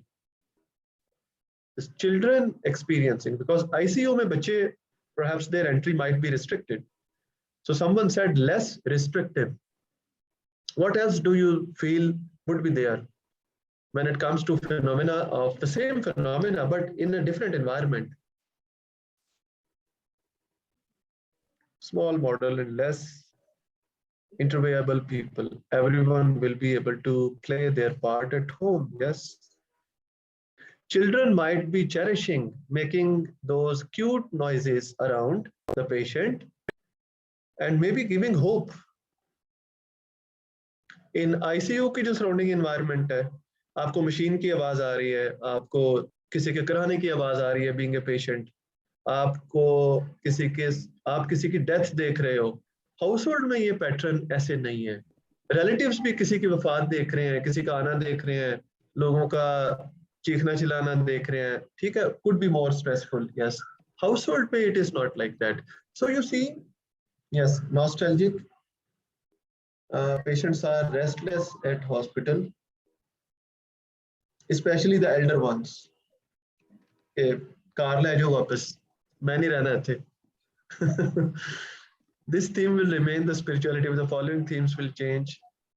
Excellent. Not be experienced at home. Families need for information, being there, and ICU. Absolutely. I guess everything will change, buddy, including this theme, this spirituality of death, because sometimes I have experienced it. मेरे दादाजी बीमार थे जब, तो hospital में नमाज पढ़ने की ऐसा उस तरह से उन्हें इजाजत नहीं थी, लेकिन क्योंकि माशाल्लाह नमाज के पाबंद थे, तो he used to say यार मसल्ला ले आके दो. तो हमने कहना कि you are not feeling well, तो no I can sit comfortably and I can say the prayer. तो वो जो आपकी स्पिरिचुअलिटी है, देन उनका बुलंद आवाज में दुआ मांगना और उनके करीब बैठ के लोगों से हमारे सबसे बात करना, these all were various different facets जिन्होंने जो शायद नक्श हो जाते हैं फिर इंसानी एक्सपीरियंस के अंदर. यस वली, वन मोर पॉइंट, फिर हम आगे चलेंगे सर. Absolutely, sir. और exactly जैसे से ये research की गई IC यूनिट में in Saudi Arabia, so the whole setting will be changed. So it will be a household, depends कि किस region में है. And then again, like you already mentioned, कि लोगों का आना जाना, बाकी relatives, dialogue काफी ज़्यादा होगा. So the things and context will be different. तो themes जो emergent होंगे, they'll be way different from this research. Yes. And why I was discussing, I'm providing you another opportunity to think about these phenomena. Qualitative research में these could be excellent PhD topics, excellent MPhil topics, excellent research paper topics, because these are the areas. मैं कोई दावा नहीं करता यार, लेकिन मैंने बहुत कम तहकीक पढ़ी है पाकिस्तान से इस तरह के टॉपिक्स पे जाते हुए इंटरनेशनल जर्नल्स के अंदर. So these are the topics actually inviting you, enticing you, and asking you to explore us. And these are our daily life, the real-time phenomena. And one can definitely give some practical and policy implication.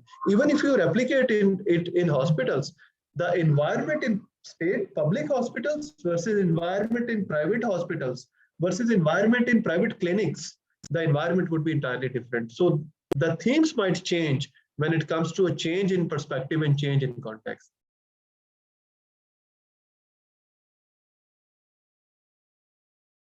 Okay जी, इससे आगे चलते हैं. And this is yet another practical example, and once we'll share it, फिर इसके बाद 5 minute की break करेंगे नमाज के लिए, 10 मिनट की ब्रेक नमाज के लिए. इसके बाद the dynamics of zakat donation experience among Muslims, and it is a phenomenological study. It was published by Journal of International Accounting and Business Research way back, or Mohsin दोस्त भी हैं, स्टूडेंट भी हैं और आज पार्टिसिपेंट भी हैं हमारे इस वेबिनार में। तो मोहसिन का ये ब्रेन चाइल्ड था, मेरी और मोहसिन की डिस्कशन थी कि पाकिस्तान में लोग चैरिटी फिनोमिना क्या था कि why in Pakistan people do not charity via banks, why they pay ज़कात via personal means. So we tried to explore this phenomena, and in this regard, we collected data from 35 donors via face-to-face interviews, and we had like several emergent themes. Okay, why people wanted to give charity via personal means, and why they ask banks to give back their money. They don't want to deduct zakat. So this was quite an interesting study, and the okay, let us have a kind read of it, the abstract, and then I will have your perspective of it.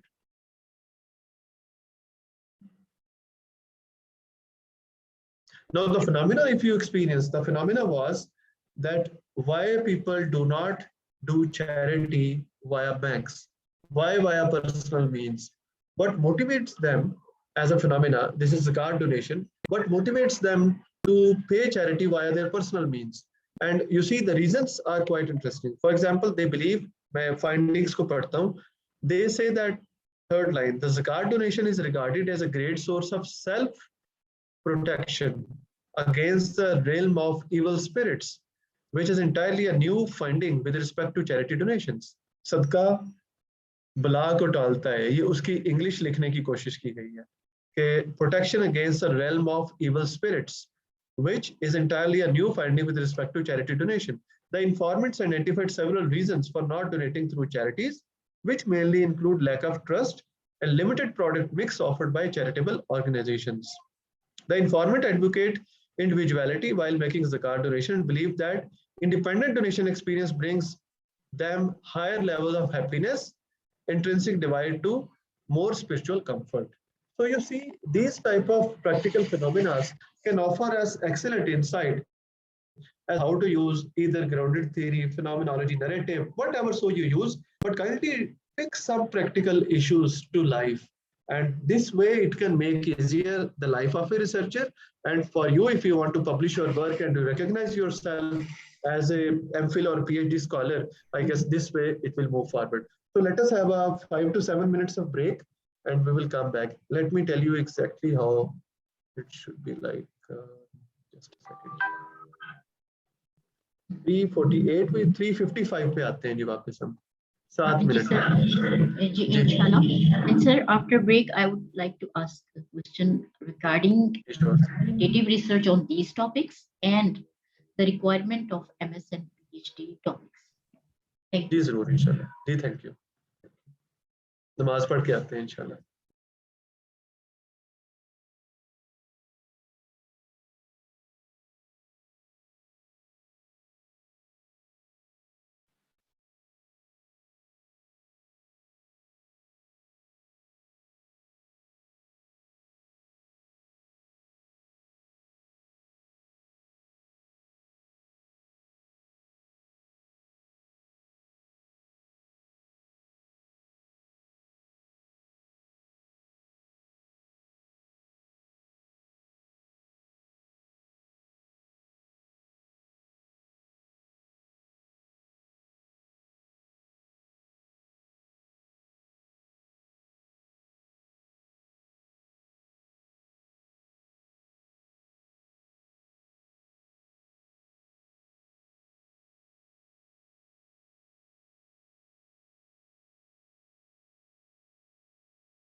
Unmissed. Please welcome back to everyone.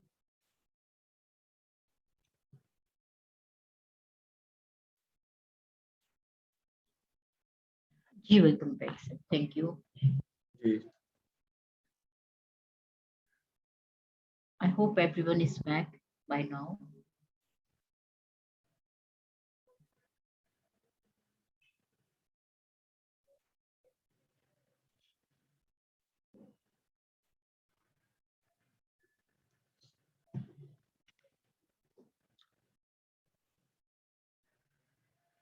Yeah, I guess people are back. So you are telling me that you have some questions. So please, you can ask if you have. Yes, sir. I want to ask most of the people here are from either they are the faculty members or MS or PhD students. So when if they plan to do qualitative study for their final thesis, what type of topics they can select, which can meet the requirements of their degree, as well as which can be relevant to their organizational studies. Of course, they will be required to explore, examine some phenomena in organizations, whether it's on individual level or organizational level. So, how, like we have discussed this ICU case, so and we can make a model of elderly or the end of life care model for the hospital from the organizational perspective. So, like this, I mean, we should keep in mind that most of the people here are from like academia, but they would focus on the corporate sector. So, how would you please highlight some themes or topics which can be useful for them as a student, as a researcher, as a faculty member? Definitely, definitely. Instead, I would like to share another very interesting journal with the participants. You see, there is a link. It is referred to Qualitative Research in Organizations and Management. So they have their call for papers.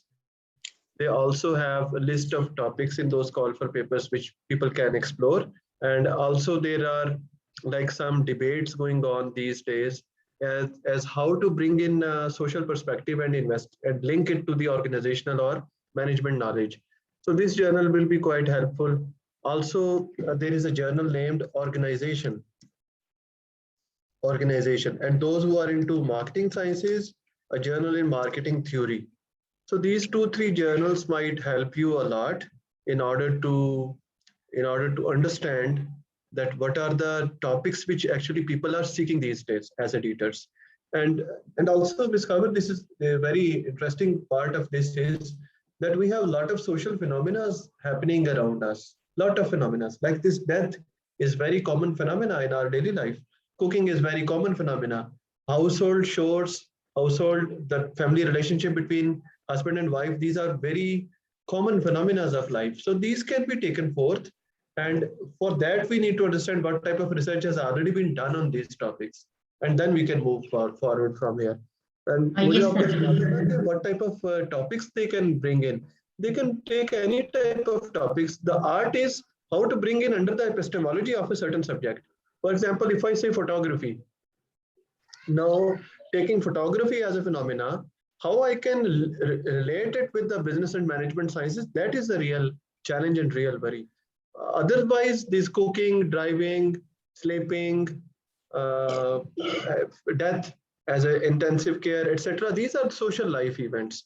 So the art is to link between the two. Exactly, but now the household cooking, there are many entrepreneurs who are using this food panda, and Yes. there is a rise on online selling for all these things. We can give, I think, a touch of entrepreneurship or the business touch to these studies as well. देखिए मैं एक चीज समझता हूँ, good topic is something which is near to you, something happening near to you. This is a very simple formula. Something happening near to you. Either it is a protest on the road. Something happening near to you is a good topic. Now, how near I want it to be and how I justify that this correlates with what my PhD or MPhil is about, that is then my skill as a researcher. जी मेरा ख्याल है हम आगे चलते हैं miss, if you don't have any further question. So let us now conclude this phenomenology as a research theory or research philosophy. Now, there are some procedures which we need to keep in mind for conducting phenomenological research. For example, first of all, determine if the research problem requires common or shared experience of individuals. This can be skin care, this can be skin color, this can be beauty perceptions among Pakistani society. This itself is a very important research topic. Caste system in Pakistan can be a very good qualitative research topic, that especially when the relationships are binded between families, caste is still considered an important issue. So this is first procedure, this is the first thing, that determine if the problem requires common or shared experience of individuals. Another thing is that identify the phenomena of interest. For example, how it is to be black or fat. किसी मोटे बंदे से पूछें how it is to be fat in our society, तो आपको बताएगा कि how it is to be fat in society. मेरा these days, because I'm investigating third gender and their social survival in Pakistani society, so ask a third gender person how it is to be a third gender in Pakistan society. Generally speaking, tough, but life is tough for everyone. No, what is this narrative of toughness of life? So unless until you go and ask people, we cannot have an understanding of it. So identify a phenomena of interest. It is also possible that an issue fascinates me and doesn't fascinate you. So interest is interest. It is rather a personal thing. Prepare yourself to bracket out. As an example is fatness. Imagine the researcher is fat himself or herself. Just imagine how challenging it could be to take things as fresh. Because जो वो बातें बता रहे होंगे वो easily relate कर लेगा अपने आप को उसके साथ कि हाँ यार मेरे साथ भी हो रहा था. तो आपका जो कॉन्शियस माइंड है वो हर वक्त उसे आंसर कर रहा होगा उसके बात को, उसके जो डायलॉग इंटरव्यूअर के दरमियान हो रहा है. तो ये जो ब्रैकेट होता है, it's quite a skill rather than an attitude I would say, और एक्सपीरियंस के साथ आती है. Collect data, for instance, what have you experienced while becoming a father first time? So this can also be, fatherhood is also a social phenomena. How different situations influenced your experience of being a father? So these again, अगर आप notice करें तो question हम दो ही पूछ रहे हैं कि what have you experienced, the components, and what influenced these components. And generate themes, identify the repetitive statements and group and brand them. उसका नाम रखें, उनको क्लस्टर करते हैं, उसका नाम रखें. उसकी एक मैं प्रैक्टिस करवाने की कोशिश करूंगा जब हम ग्राउंडेड थ्योरी में बात कर रहे हैं. तो report the essence of a phenomena. Now contextual or reflective, it can be both. Contextual is that coming straight away from the mouth, from the words of a interviewee, and reflective is either from the interviewee as well as your own personal reflections. So reflection can be coming from the person to whom you are interviewing, and also reflections are coming from the perspective of the one who is analyzing those data that has already been grabbed. For example, let's say you have successfully practiced bracketing out technique, the bracketing technique. Now the data is upfront to you. How will you analyze the data? You will analyze the data based on your past experiences. So that is why it is said that you cannot yourself figure out from the qualitative research at any stance. Physically, you have to be there to collect data. You have to make a record of it. You have to analyze the data. You will use your past experience and nostalgia, whatever you know about the topic of interest which you are exploring. Uske hawale se, it will be quite a tricky thing to do. Now, the grounded theory as another approach to inquiry, and I would say it is a method as well as a methodology.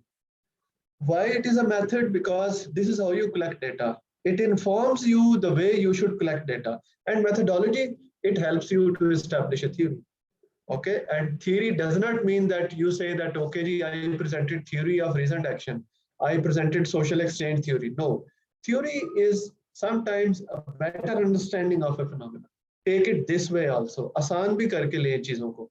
Take it this way. A theory is a better understanding of a traditional phenomenon. Maybe policing, thanedari, driving, cooking. If you are presenting a perspective which is unique in its own self, It is a theory in qualitative research. And grounded theory mein, we are not always talking about mega theories or grand theories.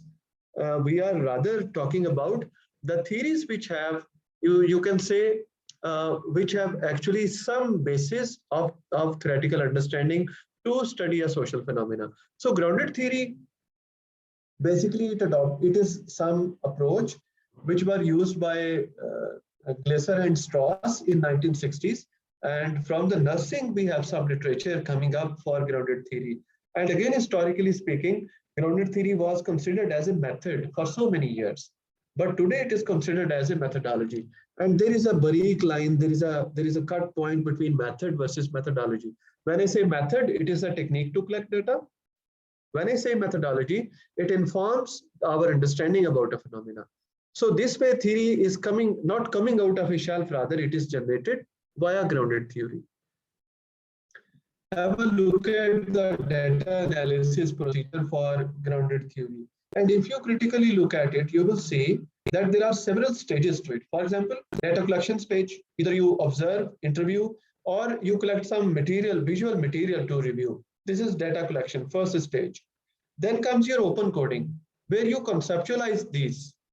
Then comes axial coding, where you categorize, and selective coding, where you give names, get those categorization. इसके एक example देखने के लिए, let us take this view. Open, axial, and selective coding. These are three levels of coding which is used in grounded theory research. Once you collect data, so data is in the form of a text. Let's say you collected data, there is an interview in front of you. जिसमें हो सकता है there could be 3000 words. 8, 7, 6, 5, 4 pages का एक interview transcript आपके सामने. What you will do as a first step? Anyone from you, anyone from the audience, जिनको experience हुआ हो grounded theory use करने का? So can you please repeat the question? Thank you. Anika, let's say you have actually collected data and there is an interview transcript in front of you. Now, what you will do to this transcript? हम क्या करेंगे इस transcript को? So basically, we will read it again and again and Excellent. try to formulate certain, you can say, categories or codes, as the graph mentions, which is like. Wali, रुक जाए. Wali, let us learn. Let us practically learn one by one. छोटी-छोटी चीजों के साथ. What do you mean by codes? If you can tell us, please. Can we say the initial statement? For example, someone said that webinar से मुझे बहुत फायदा हुआ है, मेरे knowledge में इजाफा हुआ है. तो can we call it a mini statement जिसमें code नजर आ रहे हैं? So we can categorize it under something which is like a positive feedback. Someone who found this webinar to be fruitful. So जो positive या feedback है, that is the code. या someone who got benefit out of it, that is the code. Yes. ये एक statement है जो उस major code के अंदर fall करी. For example, इस graph में open codes provided है हमारे पास. So listening है, sharing ideas है. If someone says that, let's say, I got a chance to share what I was thinking about or an idea which I was thinking from so long. So that will fall under the sharing idea wala code, right? Excellent. And so forth. Okay. So open codes basically are coming directly from your interview transcripts. ठीक है, ये जो इसने open code बोला ना, conflict, equality, compromise, listening, and etc. These are coming from the statements of the interviewee. जो उन्होंने statements दी, उसमें से these are coming out. And then the second stage is to combine, let's say, 3 or 4 codes, those open codes, and give it a direction. That direction refers to, which we also say categorization, this refers to axial codes. And this axis leads to selective themes, जो कि बहुत सारे axis को मिला के एक theme बनी है. So coding in grounded theory research, basically, it is like you collect data, there is an interview transcript in front of you, you will read and read it again to make sense of the data. And in addition to that, not only you will read it, but also you will keep some focus on your cognitive gut, that what was happening when you were collecting data, how were the informant talking about this issue versus this particular issue, what was the body language, how many words were spoken about this certain issue. So these open codes are just opening up the data. Axial code is categorizing the data. Selective code is categorizing and drawing some meaning out of the categories. So because we are not into a data analysis class, that is more than enough to just give you a picture that open codes lead to axial codes, lead to selective codes. And open code is just like opening up a discussion. Axial code is coming up with some categorizing, which we call categorization in grounded theory research. And number 3 is the selective response to those axes, which can say that you can actually classify those classifications into one as this teamwork representing conflict, equality, up to diversity. So this is how we perform coding in grounded theory research. Now there are several types of grounded theory research. You're right. Now there are some types of grounded theory research. For example, classical and constructivist grounded theory. The classical, or you can say systematic grounded theory, they said that it is a systematic process to conduct research. Step 1 is this, step 2, step 3, step 4, step 5, and this process goes on horizontally. But constructivist approach is this is iterative process. Sometimes you collect data and then you focus on your interview transcript and you say, no, this interview transcript is not enough because it is not entertaining this type of question. So by the time you collect more data, your interview transcript is also enriching. My friends, remember one thing, in purely grounded theory study, it is not only the data which is enriching, it is also the interview transcripts which is changing with the passage of time, changing positively. I mean, it is becoming more rich. For example, interviewee 1 told you something which is not there in the interview transcript. So maybe you are adding it, dropping something. Then interview 2, adding and dropping. Interview 3, adding and dropping. So constructivist is that it is just like a construction. Your transcript construct because you are now coming up with new questions to be asked from the informants. And those new questions, of course, will give you some more directions towards other questions. So there are 2 types of grounded theory research approaches. Classical is more systematic approach, and that is now these days also it is used mainly for content analysis type of studies. The constructivist grounded theory is purely used to advance theories in a particular field because question से theory build होगी rather than कि आप इंफॉर्मेंट से data collect करें. This way it goes. Wali, yes, we can say. हाँ जी, we can say. But interview guide is very important in grounded theory. Phenomenology में interview guide was not important. बल्कि आपका किसी participants को मौका देना, उनकी बात सुनना, उनकी बात इस तरीके से सुनना कि उनको लगे कि यार जो बंदा हमसे पूछ रहा है इसको नहीं पता. ये ज्यादा इंपॉर्टेंट है. Your body slangs and language is more important in phenomenology. और इन्वायरमेंट बड़ा इंपॉर्टेंट है क्योंकि इस इन्वायरमेंट में phenomenology as a practice is being done. Grounded theory में your interview transcript is very important. And by the time the interview transcript enriches, your thought also emerges with the passage of time.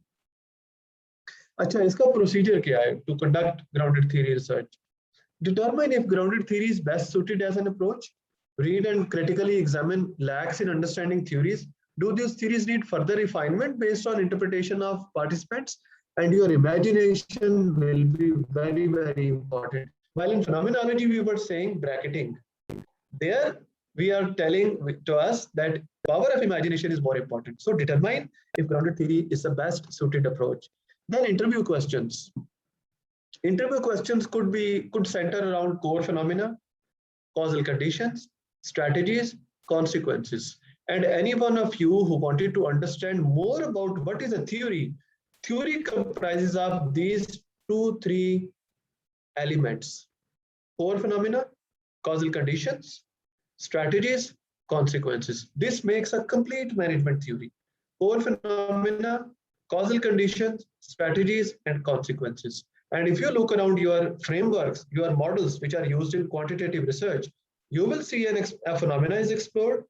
There are some cause and effect relationships, some strategies to counter that phenomena, and consequences are also established. So interview questions should center around these 4 aspects. Then theory building, data collection, analysis, and memoing. Memoing is writing down and then trying to grab a feel of the document. It is like collecting some data and making sense of the data. And also this memoing is that you sometimes what people do, once I conducted first interview and then I conducted second interview, so I would be constantly comparing every next interview with the previous ones. First interview is compared with second interview is compared with third interview is compared with fourth interview. This is what we refer to constant comparison method. It will help us to imagine and to visualize that are we moving towards a particular direction? Is there something new coming up? Because we challenge existing theories. So are we like coming up with theory which never existed before? And finally, code the data as I explained earlier. There are three types of coding usually used in grounded theory, which belongs to open, axial, and selective coding. Are Now, these let's take a practical. Please. Yes, please. Before I I take this guess, practical example, let us take an example also, a question also. But sir, I just want to ask this question for the constant comparison. These interviews are from different respondents. yes, these are from Okay. different respondents. Okay. Thank you. You are welcome. And there was another question. Let me answer this too. Interview guide evolves over time. Wali, interview guides, not every time interview guides evolve. Again, there is a type of analysis that you perform. Sometimes what we want to say that we are trying to come up with a unique theory. In that case, idealistically, interview guide should evolve over time because we are trying to come up with a theory. So this, whatever we collect from informants should enrich not only the question, but also the dialogue which we are having with the informants. But if we say that no, we are digging deeper into a particular phenomena via using grounded theory as a method, then interview guide will not evolve over time. So it depends your research objective, what your research objective is. If it is to advance theory, your interview guide should evolve over time. Okay, Now the acknowledge. example, thank you. So, Now the example, yes, please. sorry to cut you, Yes, sir. yes. Based on your explanation, I wanted to know, given our interview guide is evolving, right, and certain new questions are coming up, can we go back to the previous participants as well, or what would you recommend? I would say no, because with the passage of time, when you interviewed them, you were enough wisdomary as a researcher, because your role is a researcher, as an investigator, explorer. So that was enough. And with the passage of time, your wisdom develops. Like things come with age sometimes, and age is just an experience. So you interview person one and you found कि ओफो यार हाँ ये चीज तो पहले वाले ने नहीं बताई, तो इसका मतलब है पहले की निस्बत दूसरा was superior. But जब आप तीसरे के पास पहुंचते हो तो तीसरा becomes superior, right? Exactly. Yes, sir. And then fourth, and then fifth, and then sixth. So this is called constructivism. Your wisdom, your understanding. This is why we call grounded theory as a practice to evolve and practice to establish theories. Because your wisdom, your understanding of a phenomena enriches with the passage of time. बात समझ आई है? Yes. आपकी understanding of a phenomena, that is why it is grounded theory. Initially, it was just a minute level of understanding. But क्या हुआ वक्त के साथ साथ? It evolved this way. Thank you, sir. You're most welcome. And please remember, also, if there are supervisors too, the interview transcript might not evolve every time. So we have to keep a closer look at the objectives of the study. If the objective is to advance a theory, then interview guide might not evolve with the passage of time. But if we are there to establish an entirely new theory, then I guess it should evolve. Then we should be fikrmand and thoughtful that why it is not evolving with the passage of time. Then you will do some amendments. For example, saturation principle is very commonly used in qualitative research. कि जी कितना data collect करेंगे, जहाँ पे data saturate हो गया, 80% data saturate हो गया, that is considered as enough. So then you need to double think about it, that why my data is saturating around 5 interviews or 10 interviews. तो बदल के देखते हैं, लोकेशन को चेंज करके देखते हैं, जेंडर को अगर आप मैन के इंटरव्यू कर रहे थे, हो सकता है आप फीमेल के इंटरव्यू करो, हो सकता है कि आप ओल्डर एज पीपल के इंटरव्यू करो, अगर आप एजुकेटेड के इंटरव्यूज कर रहे हो सकता है अनएजुकेटेड के इंटरव्यूज करो. तो these control variables will come into play while the study of grounded theory. The practical example जो मैं लेके आया हूँ ग्राउंडेड थ्योरी के लिए, this was a study again, जैसे फिनोमेनोलॉजी में मैंने बात की कि मेरे कोलीग के साथ वो स्टडी थी और हमने डिस्कस किया कि लोग जो बैंक्स में जब ज़कात के काटने का टाइम आता है, वो ज़कात डिडक्ट करते हैं, तो बहुत सारे लोग अपने पैसे निकलवा लेते हैं, बहुत सारे लोग विलिंग नहीं होते उसमें, तो पर्सनल मीन से ही क्यों देना चाहते हैं. तो उसमें उस फिनोमेना को समझने की जरूरत थी. यहाँ पे फिनोमेना नहीं था, यहाँ पे there was a need to dig deeper into the phenomena, into the issue of value co-destruction. That is there value co-destruction between customer and bank employees at the front end? तो उसके लिए I would like to share my thoughts कि how this idea evolved. What is the background of this paper? I hope it will provide you some more practical insight, inshallah. So how the idea of this paper evolved? I visited a bank and observed that customer and staff both are harsh at each other. They are a bit rude, okay? But value is co-created. I recalled the theory because I was teaching a services marketing course those days. Value is co-created, which means that both parties have to play their roles. So I thought कि अच्छा ये तो दोनों parties अपना role play नहीं कर रहे, जबकि value co-creation ये कहती है कि both parties need to play their own role. What happens when one is not playing the identified social role? I don't know how curious I was. When I was teaching, तो मुझे उस वक्त 2011 या 12 की बात है, बहुत कम काम था वैल्यू को डिस्ट्रक्शन पे, ज्यादा काम था वैल्यू को क्रिएशन पे, जो कि वर्गो एंड लोश का कॉन्सेप्ट है 2004 का. इट इज बिलीव्ड, although 2004 का नहीं है, रिसोर्स बेस्ड व्यू में it has been discussed, the operand and operant resources had been discussed time and time again historically. So I thought कि यार ये जो क्वेश्चन मेरे दिमाग में आया, क्या इसका कोई जवाब है मेरे पास? तो उसके लिए मैं क्या करता, I came back having this idea in my mind and explored Google Scholar. So I landed on Google Scholar. ठीक है जी. उससे मुझे क्या पता चला, the topic of value co-creation is gaining popularity in academic media. But value co-creation, not the co-destruction. Because question मेरा यहाँ पे आ गया था, what happens when one is not playing the identified social role? तो क्या होता है अगर एक रोल प्ले ना करे तो? अच्छा, what has already been written about it? The curious me reading was throwing me here and there. जवाब नहीं मिल रहा था. Curiosity was honestly there.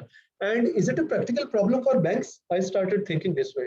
Are they looking forward receiving a solution? So I used this phone a friend approach, and I made a phone call to one of my friends working in a bank. मैं कहा यार ये customer misbehavior, is it a daily life phenomena? Sir रोज ਹੁੰਦਾ है sir साढ़े ਇੱਥੇ, it's a daily life phenomena. तो आप क्या करते हो फिर? तो सर स्टाफ को समझाते हैं, that's the only way out. तो I thought कि there is a framework missing. I thought there is a framework missing. फिर दूसरे से पूछा, एक पे तसल्ली नहीं हुई. एक अच्छे रिसर्चर की एक पे तसल्ली नहीं होती शायद, तब मैं बहुत अच्छा तो नहीं हूँ, लेकिन मेरी बहरहाल बाय एनी हो उस पे तसल्ली नहीं हुई. दूसरे से पूछते हैं कि यार कोई फ्रेमवर्क है. फिर मैंने फ्रेमवर्क से स्टार्ट किया. Is there any framework available banks के पास जिससे वो ये चॉक आउट कर सकें कि एनकाउंटर तो कर ही रहे हैं already, but how to channelize, how to avoid, what is the coping strategy? तो इन चीजों के लिए मुझे पता चला कि there is no framework available. Actually the framework was missing in those days even, और आज भी बहुत कम फ्रेमवर्क्स इसमें अवेलेबल है. Miss Kaur was talking about the topics. Normally we see the positive side of something. For example, what positive branding is bringing to the corporates. अभी तक का लिटरेचर ये कह रहा है कि it is bringing a lot of positive for the firms. But यार what about the society? What about the society? Is there any challenging perspective in branding? Is it like damaging the spirit of bhaichara in the society? So maybe there is a need to question, jo kehte hain na, organized skepticism. It is not question for the sake of question, but look at the process that I am sharing here. Bank में गया, observe तो कोई भी करता है यार. आप भी कर सकते हो. आप मुख्तलिफ जगहों पे जाते हो. मैं एंड पे बात करूंगा इस पे कि हम कहाँ पे जाते हैं. Value is co-created. फिर थ्योरी वो रिकॉल हो रही थी. Those days, lucky days, I was teaching that course. Services marketing, तो उसमें बात ही ये की जाती है कस्टमर के साथ हम्बल हो जाए, ये करें, कस्टमर फोकस है, कस्टमर को आप ट्रीट करने की कोशिश करें। Look how idea is evolving.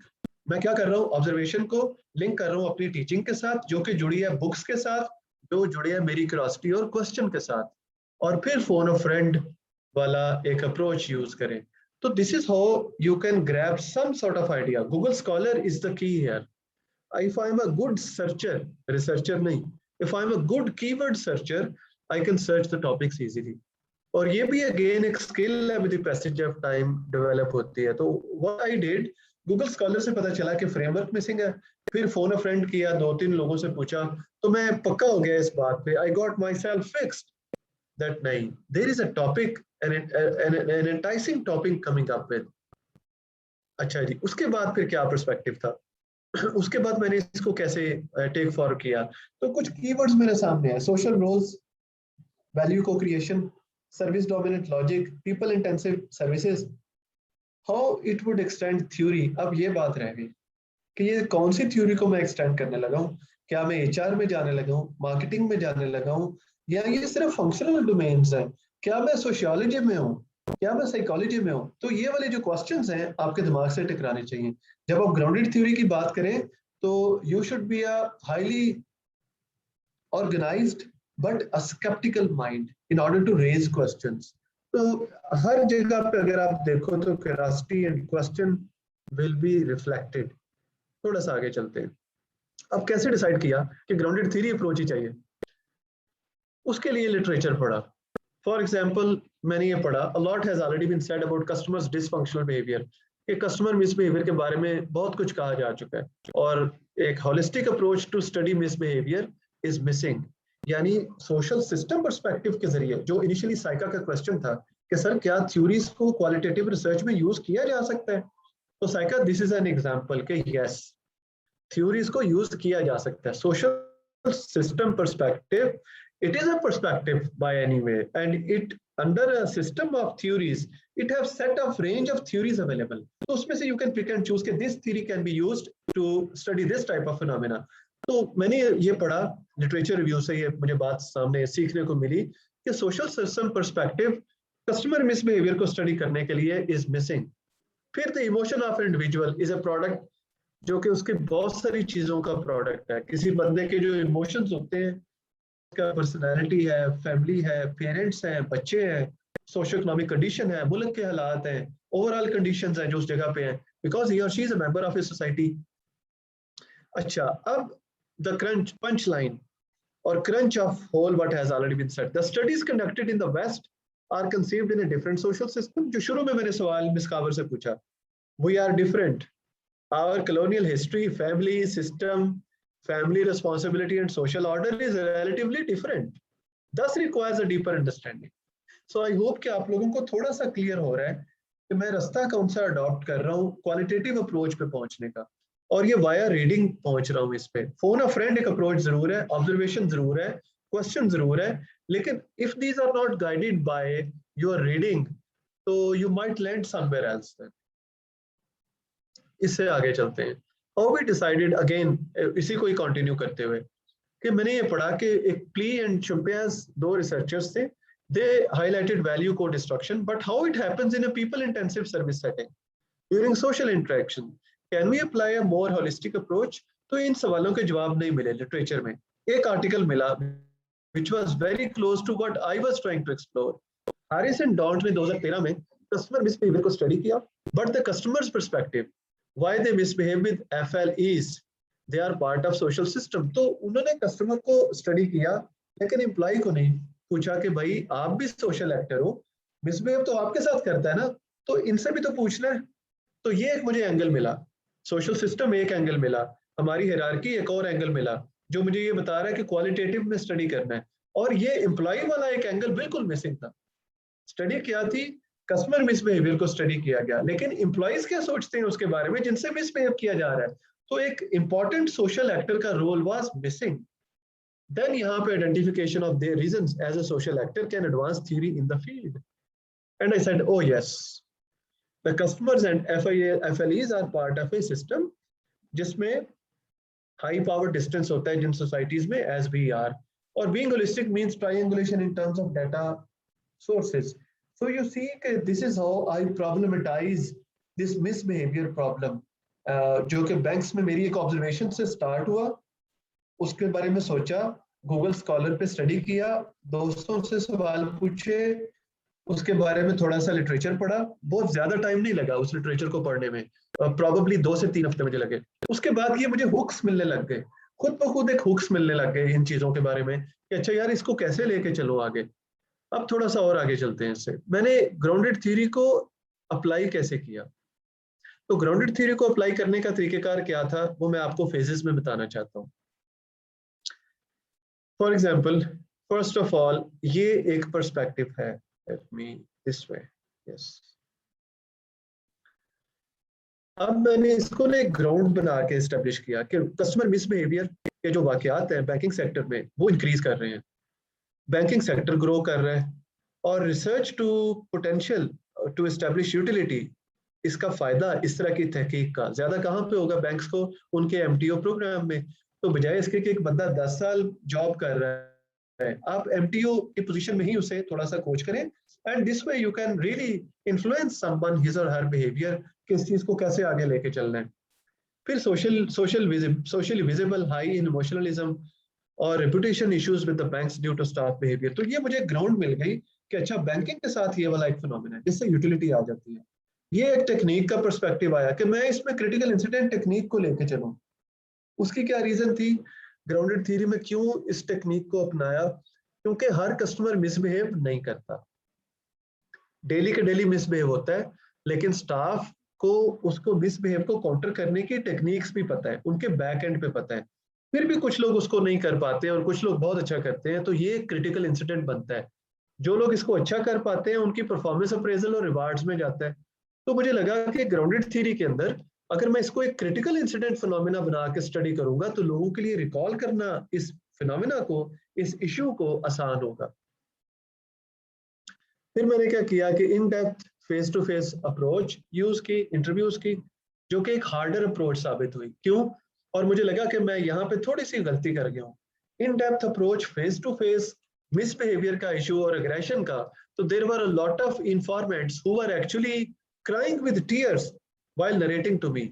Like a girl said to me कि एक बंदा, एक मेल मेंबर ने आके मेरे से ऐसी जुबान में बात की कि मैं आपको बता नहीं सकती, and she started crying. Front end पे बैठी हुई है एक बैंक के अंदर. और इसी तरह वाइस वर्सा भी हुआ.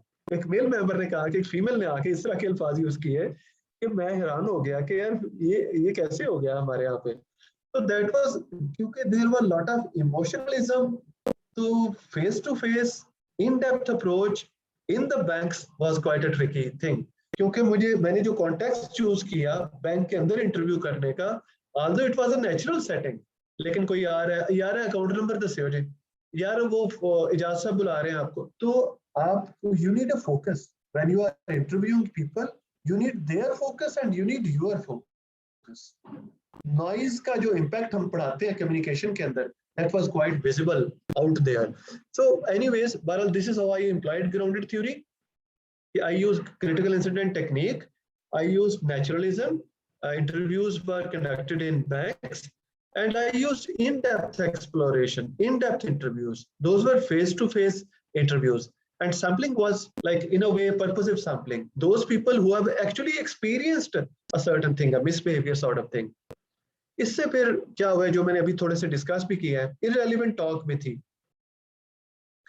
और control over interviewee was very difficult. As I said, a lot of emotions were there and a lot of data. Usually when you collect qualitative data, so the major problem that strikes your mind in grounded theory type of studies is that you have huge set of data. Now, if I'm not a good reader, I cannot do the performative analysis. Performative analysis means any objective assessment of the data. So this way I need to keep an insight that I need to collect focus data, and I should be willing, ready, having a skill set and an attitude towards reading. Because to start with and to end with, what you are doing as a qualitative researcher is you are reading and reflecting. And for customer there was no silence, and implies, as I said, their peers were calling again and again. And how I analyze the data, although this is not the issue for today, so I'll swiftly go through it in a more a brisk manner. Data was messy. Okay, as I said, initially I had no idea where I'm heading towards. I was just interviewing people, interview 1, interview 2, interview 3, interview 4. So nothing was making sense to me. Here what I did, during the interviews, I used this shorthand approach.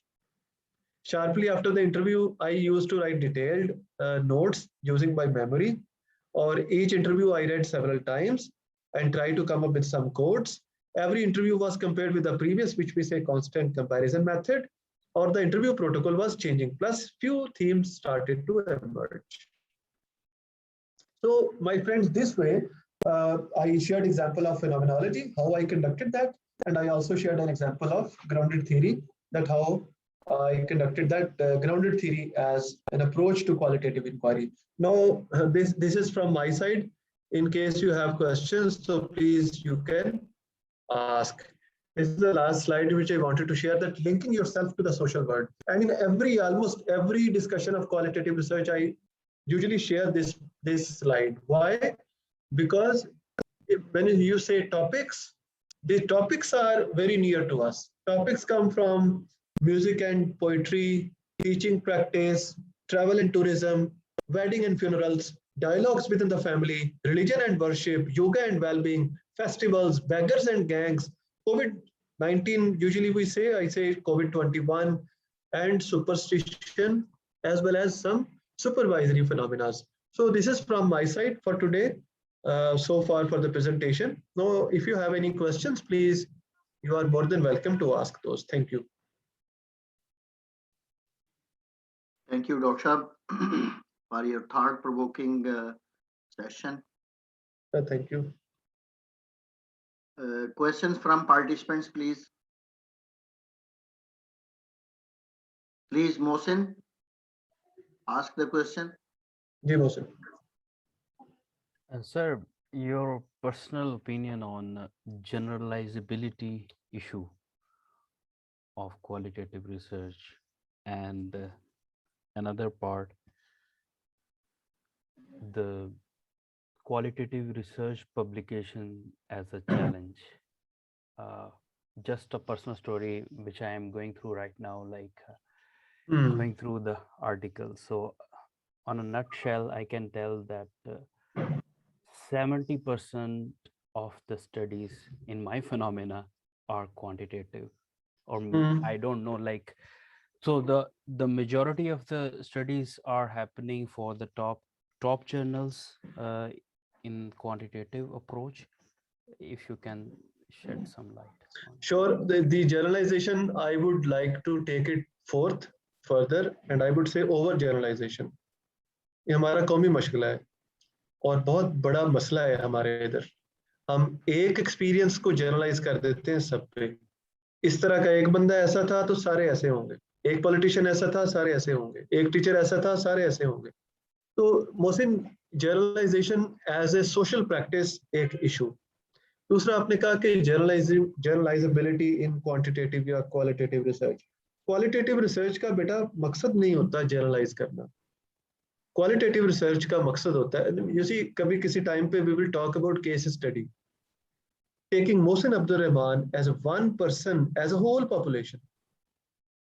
Case study में taking Mahar Farid, taking Rafiq Awan sahab, taking Mohammad Kashif Saeed, taking Mohsin Abdul Rahman, taking Sania, taking Samira Khawar, one case study, not to generalise.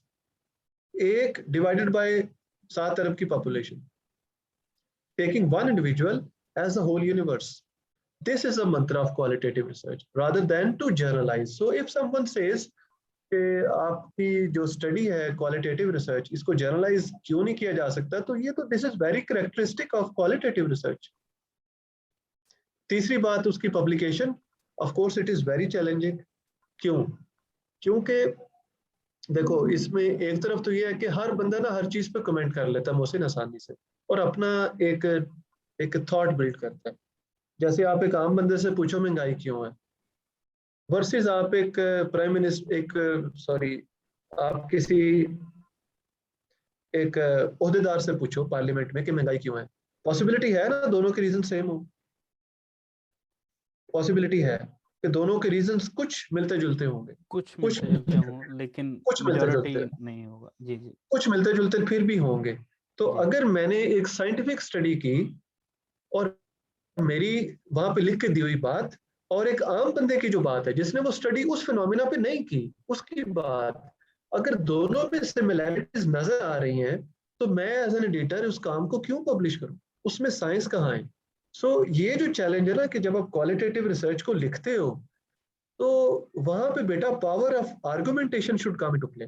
मैं उसको draft कैसे करता हूँ कि वो मेरा जो लिखा हुआ है आम सी बात सुनी मैंने आम से बंदे से थी, हर मर्तबा कोई पढ़ा लिखा तो नहीं होगा ना।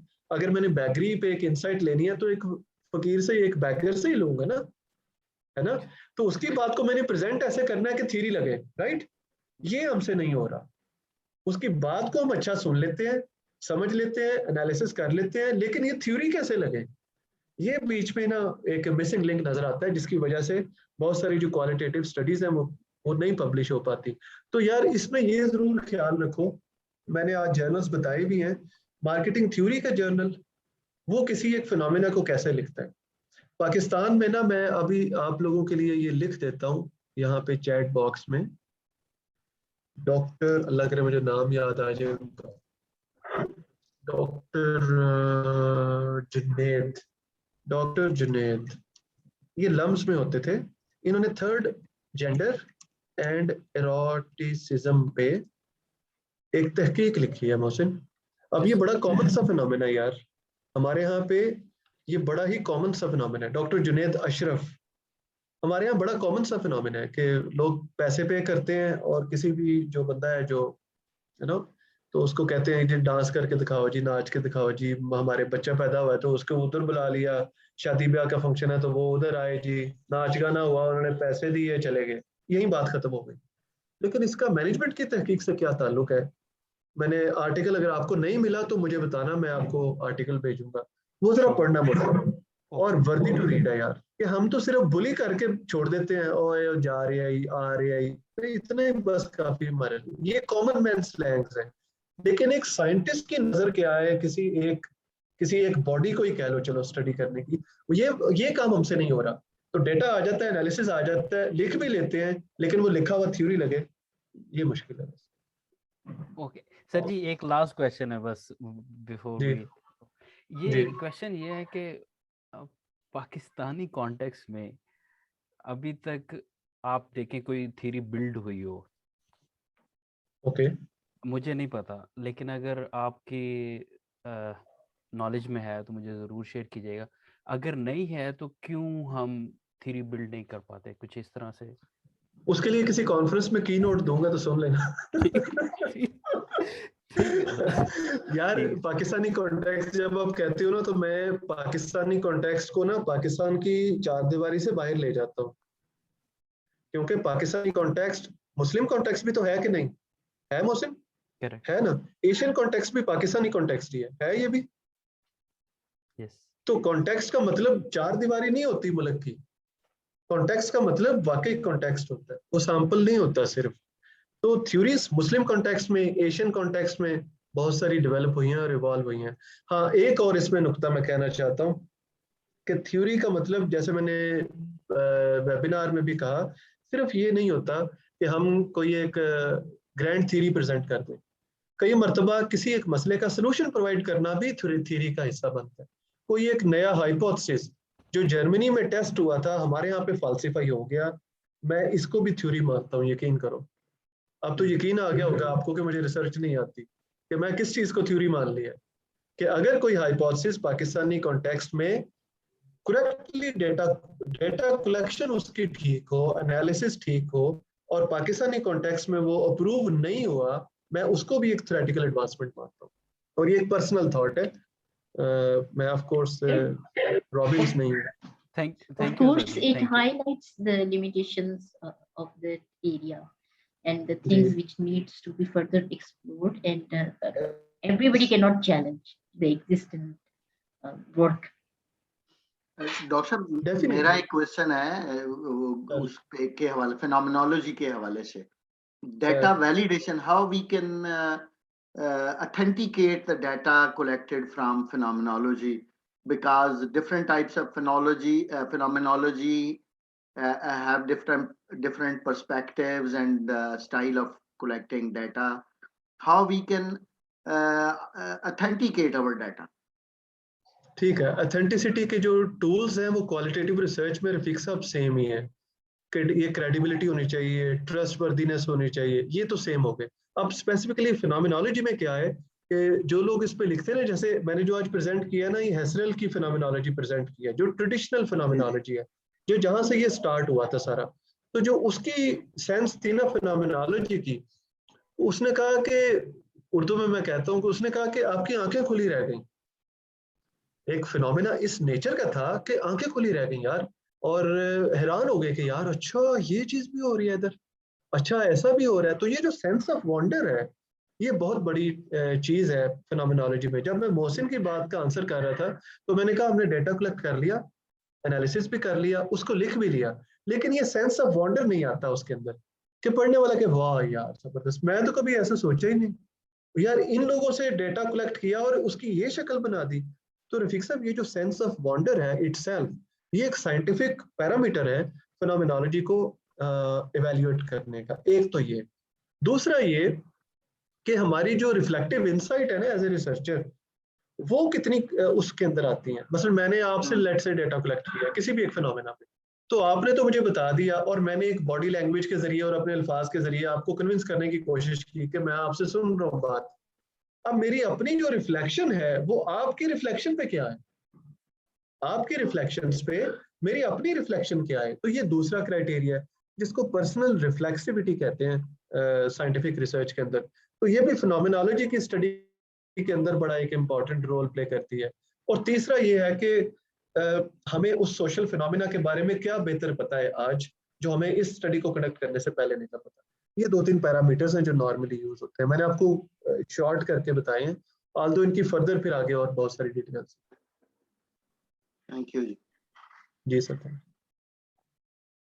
Any other question?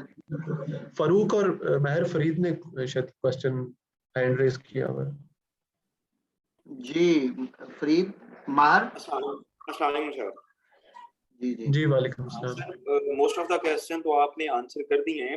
अभी डॉक्टर सरवान ने भी आपसे पूछा वैलिडिटी का, मेरा भी सेम क्वेश्चन है कि इफ अगर हम देखें क्वांटिटेटिव स्टडी को तो time to time different measures available हैं और इंट्रोड्यूस करवाए गए to measure the data validity and reliability. If we talk about SPSS, so we use Cronbach alpha, and if we talk about SPSS, so we use TLI, GFI or MSCA to validate the data. How we validate and reliability confirm in qualitative research? यार उसके जैसे मैंने कहा आज हमारा क्योंकि topic का हिस्सा नहीं था उस चीज को देखना, वैसे तो जनरली हम ये करते हैं कि एक टेक्निक यूज होती है प्रोलॉन्ग एंगेजमेंट, कि जब आप डेटा कलेक्शन करो तो जो इन्फॉर्मेंट है उसके साथ वन शॉट पे नहीं रहना सिर्फ, बल्कि एक प्रोलॉन्ग एंगेजमेंट है। मसलन अगर मैंने आपका इंटरव्यू करना है तो मैं आपसे थोड़ा सा सोशलाइज तो हूँ, हो सकता है कोई बड़ा टची और सेंसिटिव इशू हो, तो जब जिस दिन मैं आपसे वो इशू डिस्कस करने आऊँ उस दिन अगर मैं सोशलाइज हो रहा हूँ तो आप बहुत सारा डेटा नहीं शेयर करोगे, ऐसे ही है? Yes agree sir. एग्री, ठीक है। तो इसका मतलब है जो प्रोलॉन्ग एंगेजमेंट है ये बड़ा रोल प्ले करती है इसमें। एक चीज तो ये हो गई। अच्छा, दूसरा इसको एक और इसमें हम चीज करते हैं कि जब हम डेटा कलेक्ट करते हैं ना तो उसकी रिचनेस, एक रिचनेस का डेप्थ का टेस्ट होता है कि डेटा कितना रिच है डेटा। उसकी मैंने जो बात बताई कि एक आम बंदे की जुबान से निकले हुए अल्फाज और आपकी इंटरप्रिटेशन, जो रफीक साहब को मैं कह रहा था कि सर आपकी रिफ्लेक्शन और मेरी रिफ्लेक्शन आपकी रिफ्लेक्शन पे, तो वो जो एलिमेंट मैं लिख के देता हूँ कि जनाब मैंने जब डेटा कलेक्ट किया तो उसमें ये चीज थी इंपॉर्टेंट, उसमें ये चीज थी इंपॉर्टेंट, उसमें ये चीज सीखी मैंने, इसमें ये नई चीज सीखी, तो ये भी बड़ा एक रोल प्ले करती है और ऑथेंटिकेट करती है। खासतौर पे जब एमफिल पीएचडी के डिफेंस होते हैं प्रपोजल के या फाइनल थीसिस के, तो उसमें इस चीज को भी बड़ा देखा जाता है कि जो रिसर्चर है ना वो खुद कितना इनरिचिंग है और नॉलेजेबल है उस काम को करने में। बहुत सारे लोग चुप करके खड़े हो जाते हैं, तो मैं हमेशा उन्हें कहता हूँ कि आप यार बोल के बताओगे तो हमें पता चलेगा ना, आपकी खामोशी तो नहीं हम पढ़ सकते। तो डिफेंस के दौरान और प्रेजेंटेशंस के दौरान जो थर्ड मैन पर्सपेक्टिव है ना, कि आपका और इंटरव्यू के अलावा आपने जो चीजें वहां पे नोटिस की हैं वो बड़ा रोल प्ले करती है। तो ये 2-3 चीजें हैं जो इस वक्त मुझे जुबानी ज़हन में रिकॉल हो रही थी, रिलायबिलिटी और वैलिडिटी को लेकर क्वालिटेटिव रिसर्च। सर ये वाली चीजें लिटरेचर में अवेलेबल है? बिल्कुल हैं, बिल्कुल लिटरेचर में अवेलेबल है। Okay sir. आप गूगल से ट्रस्टवर्दीनेस इन क्वालिटेटिव रिसर्च, ट्रस्टवर्दीनेस इन क्वालिटेटिव रिसर्च, आप इसको आप टाइप करो, आपको नहीं कुछ भी मिलेगा तो draft an email to me, मैं इंशाल्लाह आपसे शेयर करूंगा। Thank you sir. जी फारूक खान साहब। जी फारूक साहब। Sir. जी वालेकुम सलाम। Sir, I have a question. My question is like Mohsin Saab's question, what I have already asked to you. I want to know your narrative about a methodology that exists in our literature, literate people, especially in our supervisors. For instance, whenever I choose a topic to address a local community issue, for instance, waste management in Multan or recycling issue in Multan, my searcher always come up with the opinion that your topic is too narrow. In Europe, in America, no one is interested to read about the issues in Multan or Punjab or Pakistan. So I want to ask, is the research all about publishing an article in some renowned journal, not for the community welfare? No, research is for both. I would take this way. Research is not only for community development even, Farooq. Research is to be published. कैसे भला आप publish नहीं करोगे तो हम कैसे पढ़ेंगे Farooq? Of course, ठीक है ना? तो it is not only about community development only. जनाब मैं इनका फायदा, अगर मैंने फायदा करना है तो अब्दुल ईदी ने तो कोई रिसर्च नहीं थी की, फायदा तो हजारों लाखों का कर गए ना, पब्लिश तो नहीं किया और तो फायदा तो कर गए ना, उन्होंने पीएचडी की ना एमफिल किया, सादा आदमी था, सादगी में बहुत सारों का फायदा कर गया। And there are millions of other examples, लोग छुपे हुए हैं और कुछ विजिबल हैं। तो फारूक बात ये है, हम किसी टॉपिक को इस तरह से प्रेजेंट करें कि उसकी एक ग्लोबल पिक्चर तो नजर आए ना। अब सुपरवाइजर्स का कसूर नहीं होता, प्रेशर्स होते हैं मुख्तलिफ तरह के हर बंदे पे, हम सब के सब लोग खास तरह के प्रेशर्स में हैं। तो उसमें सुपरवाइजर्स नहीं जस्टिफाई, जब ये आपसे क्वेश्चन करते हैं ना क्या मुल्तान के अंदर, तो आप उसको क्या किसी थ्योरी के साथ लिंक नहीं कर सकते। मैं अपनी जो ग्राउंडेड थ्योरी मैंने प्रेजेंट किया पेपर, फारूक आपने सुना मेरी बात कि मैं एक बैंक में गया, ठीक है, मैं एक बैंक में गया और मैंने देखा कि कस्टमर और फ्रंटलाइन एम्प्लॉय आपस में लड़ रहे हैं। तो अब मैं अपने सुपरवाइजर को जाके ये कहूँ फारूक कि सर गुजरांवाला में जो कस्टमर और फ्रंट लाइन एम्प्लॉई है ना वो आपस में बहुत झगड़ते हैं, तो इस पे रिसर्च करूं, तो क्या वो हंसेगा नहीं इस पे?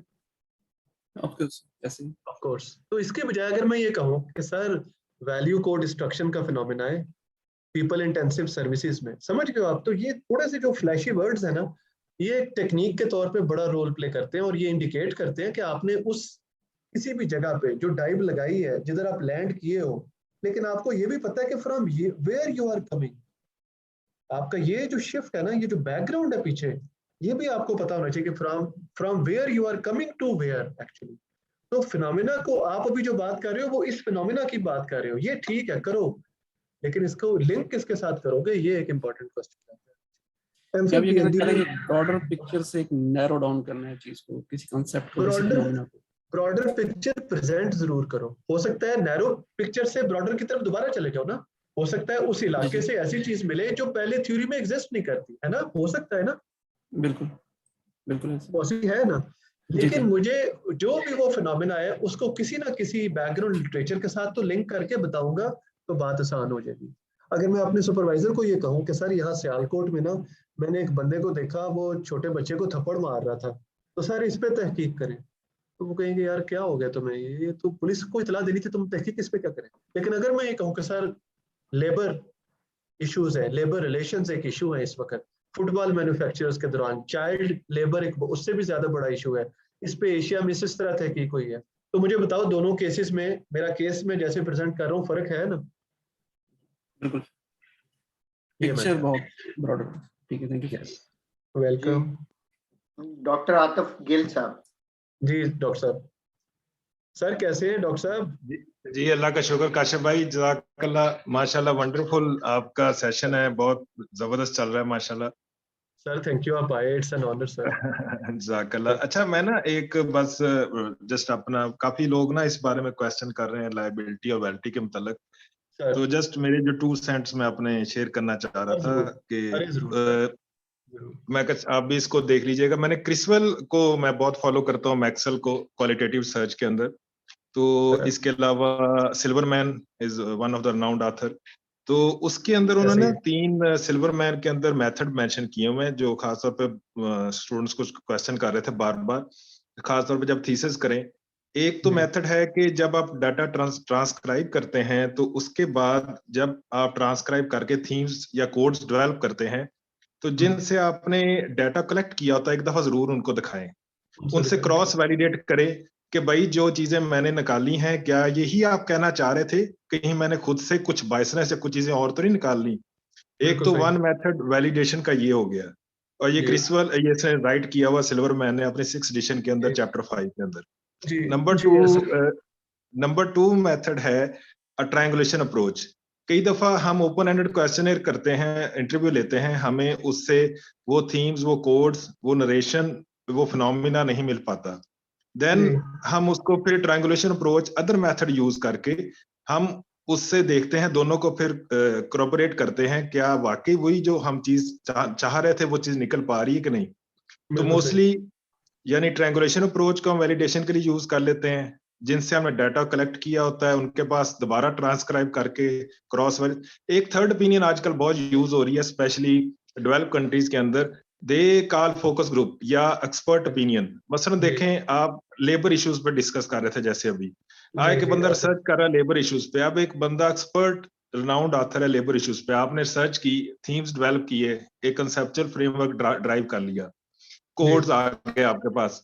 अब आप उससे भी ओपिनियन ले सकते हैं कि सर मैंने ये जो चीज निकाली है, आपका माशाल्लाह 10 साल का तजर्बा है इसके ऊपर या 20 साल का, क्या वाकई आप इसको वैलिडेट कर रहे हैं कि मैं इसके सही डायरेक्शन में जा रहा हूं या नहीं जा रहा। तो ये जस्ट एक क्वांटिटेटिव वालों ने कुछ चीजों को किया हुआ, इसमें सारे वैलिडेशन के प्रोसीजर हैं, they are well written in literature. आपने जस्ट इसको मेरा ख्याल राइट करना होता है। बच्चों को ये कुछ कंफ्यूजन होती है कि वैलिडेशन के प्रोसीजर ये इस तरह ये अडॉप्ट करें तो, और लायबिलिटी और वैलिडिटी के बिल्कुल सेम कंसेप्ट हैं। तो मेरा ख्याल ये जस्ट मेरे 2 सेंट से। और एक जनरलाइजेबिलिटी का भी एक बड़ी मिसअंडरस्टैंडिंग है, जिस तरह आप भी माशाल्लाह बता रहे थे कि इसके अंदर भी जनरलाइजेबिलिटी है मगर कॉन्टेक्स्ट, सेटिंग और पर्संस की नहीं है। यानी जो क्वांटिटेटिव सर्च है वो बिलीव करती है कॉन्टेक्स्ट, सेटिंग और पर्संस के ऊपर, यानी 3 बंदों का 200 बंदों का सैंपल लिया, उसको जनरलाइज कर दिया 1000 पॉपुलेशन के ऊपर, या एक कॉन्टेक्स्ट का डाटा लिया दूसरे, मगर इसके अंदर जो बेसिकली है थ्योरी जनरलाइजेबिलिटी है, जनरलाइजेबिलिटी है but that is theory generalisability. हम बेसिकली फिनोमिना को डिस्कस कर रहे हैं, कंसेप्ट्स को डिस्कस कर रहे हैं, वेरिएबल्स को डिस्कस नहीं कर रहे। तो ये चीजें थोड़ी सी यानी क्वालिटेटिव में एक्चुअली कुछ चीजें हिडन हैं माशाल्लाह, जिस तरह आपने एक्सप्लेन की हैं, बहुत वेल एक्सप्लेन की हैं। तो मेरा ख्याल सिर्फ लिटरेचर की जरूरत है, अगर ये लोग यानी बच्चे पढ़ेंगे तो इंशाल्लाह चीजें बड़ी आसान है इसके अंदर। तो ये जस्ट मेरे 2 सेंट्स थे, मैं कहा आपको माशाल्लाह तो आपको सलाम भी कर लूं और डिस्कस कर लूं। Thank you sir, thank you sir, thank you. Any other question, Wali? Thank you. So, you have first of all, I would like to thank the organizers, Mr. Feek and Ms. Kaur, for providing us with such a great learning opportunity, and also Sir Kashif. It was a great experience. It was a wonderful webinar, और आपने बहुत अच्छे तरीके से explain किया your pedagogy skills as well as the presentation slides. Everything was perfect. So, sir, finally, I have a 2-tier question. So this question is with respect to the publications. First part is there any required, you can say, standard of a sample size in terms of participants जब हम बात करते हैं grounded theory की या phenomenology की, which focus to the local journals as per HEC approved. Different categories है हमारे पास with respect to those as well as international. Plus overall अगर publications के लिए आप कुछ guidance देना चाहेंगे with our work जो कि हमने phenomenology या grounded theory में qualitative research की हो. Thank you so much. Thank you very much. अच्छा, उसमें सैंपल साइज में काफी डिबेटेबल रहता है क्वालिटेटिव रिसर्च में, और केस स्टडी में देखा गया है कि कम से कम सैंपल भी यूज किया। जैसे मैं कह रहा था कि एक बंदे को as a case study consider किया, एक ऑर्गेनाइजेशन को केस कंसिडर किया, ठीक है, तो एक के सैंपल साइज, दो के सैंपल साइज से लेके इट कैन मूव बियॉन्ड 20, 25, 30। तो there is no fix narrative कि जी इतना सैंपल साइज होगा। तो फिर इसमें ना कुछ प्रिंसिपल, साइंटिफिक प्रिंसिपल्स यूज किए जाते हैं। मसलन saturation method is very popular in grounded theory research, कि जहाँ पे आपका डेटा सैचुरेट होने लग जाए, वहां पे आप कहते हैं कि जी ठीक है, आप अब जो मेरे पास डेटा आ रहा है वो already repetitive set of data आ रहा है। लेकिन उसके अंदर क्वेश्चंस फिर वही बहुत सारे रहते हैं कि आपने कैसे डिसाइड किया कि ये जो डेटा है यहाँ पे सैचुरेट हो रहा है, कितने % डेटा सैचुरेट हुआ था, आपने दूसरे जो लोग हैं उनको क्यों नहीं अप्रोच किया, ठीक है। तो इस तरह से प्रिंसिपल्स हैं मौजूद, और data always remains a tricky thing in qualitative research. कई मरतबा कुछ लोगों ने 25 इंटरव्यूज किए होते हैं, 30 कर लेते हैं, 35-40 डाटा सैचुरेट नहीं होता। कुछ लोग कहते हैं सर हमने 4 इंटरव्यूज किए, डाटा सैचुरेट हो गया। सो इट डिपेंड्स वाली अप्रोच है क्वालिटेटिव में, कोई फिक्स चीज नहीं है। और एग्जांपल्स आप ले लो, एग्जांपल्स इसमें मिलती हैं, 5-10 का सैंपल भी है, 20-25 का सैंपल भी है, 30-35 का सैंपल भी है। तो this is how it goes on. Sure, sir. Thank you. जी thank you. Any other question, participants?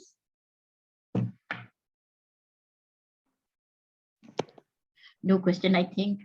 If you have later on, you can write us through email, and we will communicate with Sir Kashif, and inshallah we'll get back to you.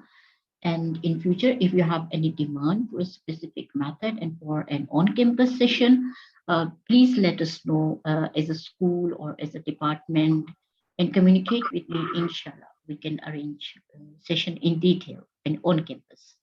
This is our next planning. Thank you very much, everyone. Yes, sir. Ms. Khabar, one thing I want to share with the participants, that we are continuously arranging such sessions for the participants, students, researchers, faculty.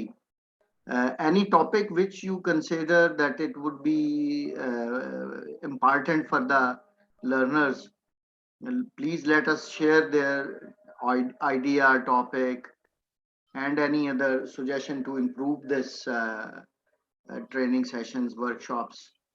Please let us know, or mail to Ms. Havar. Thank you. One suggestion, if you can create a Google form, I think, and share with the all the participants, so maybe it will be a good idea. So to collect some thoughts. Yeah, this is the next step. We will share our feedback form, and it will have one option for your further suggestion as well. And at the end, I would really like to thank a lot to Mr. Kashif and the participants. It has been a wonderful session, and myself even could not go away for a second.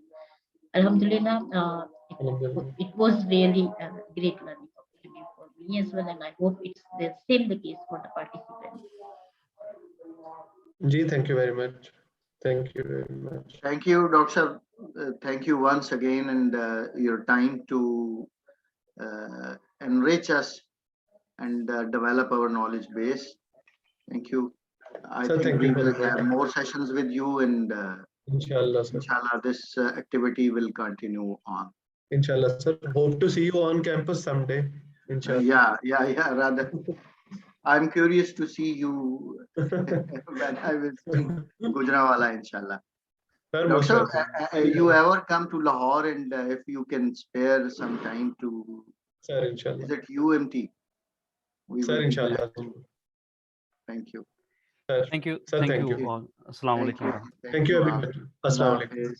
Allah Hafiz. Allah Hafiz. Thank you, sir.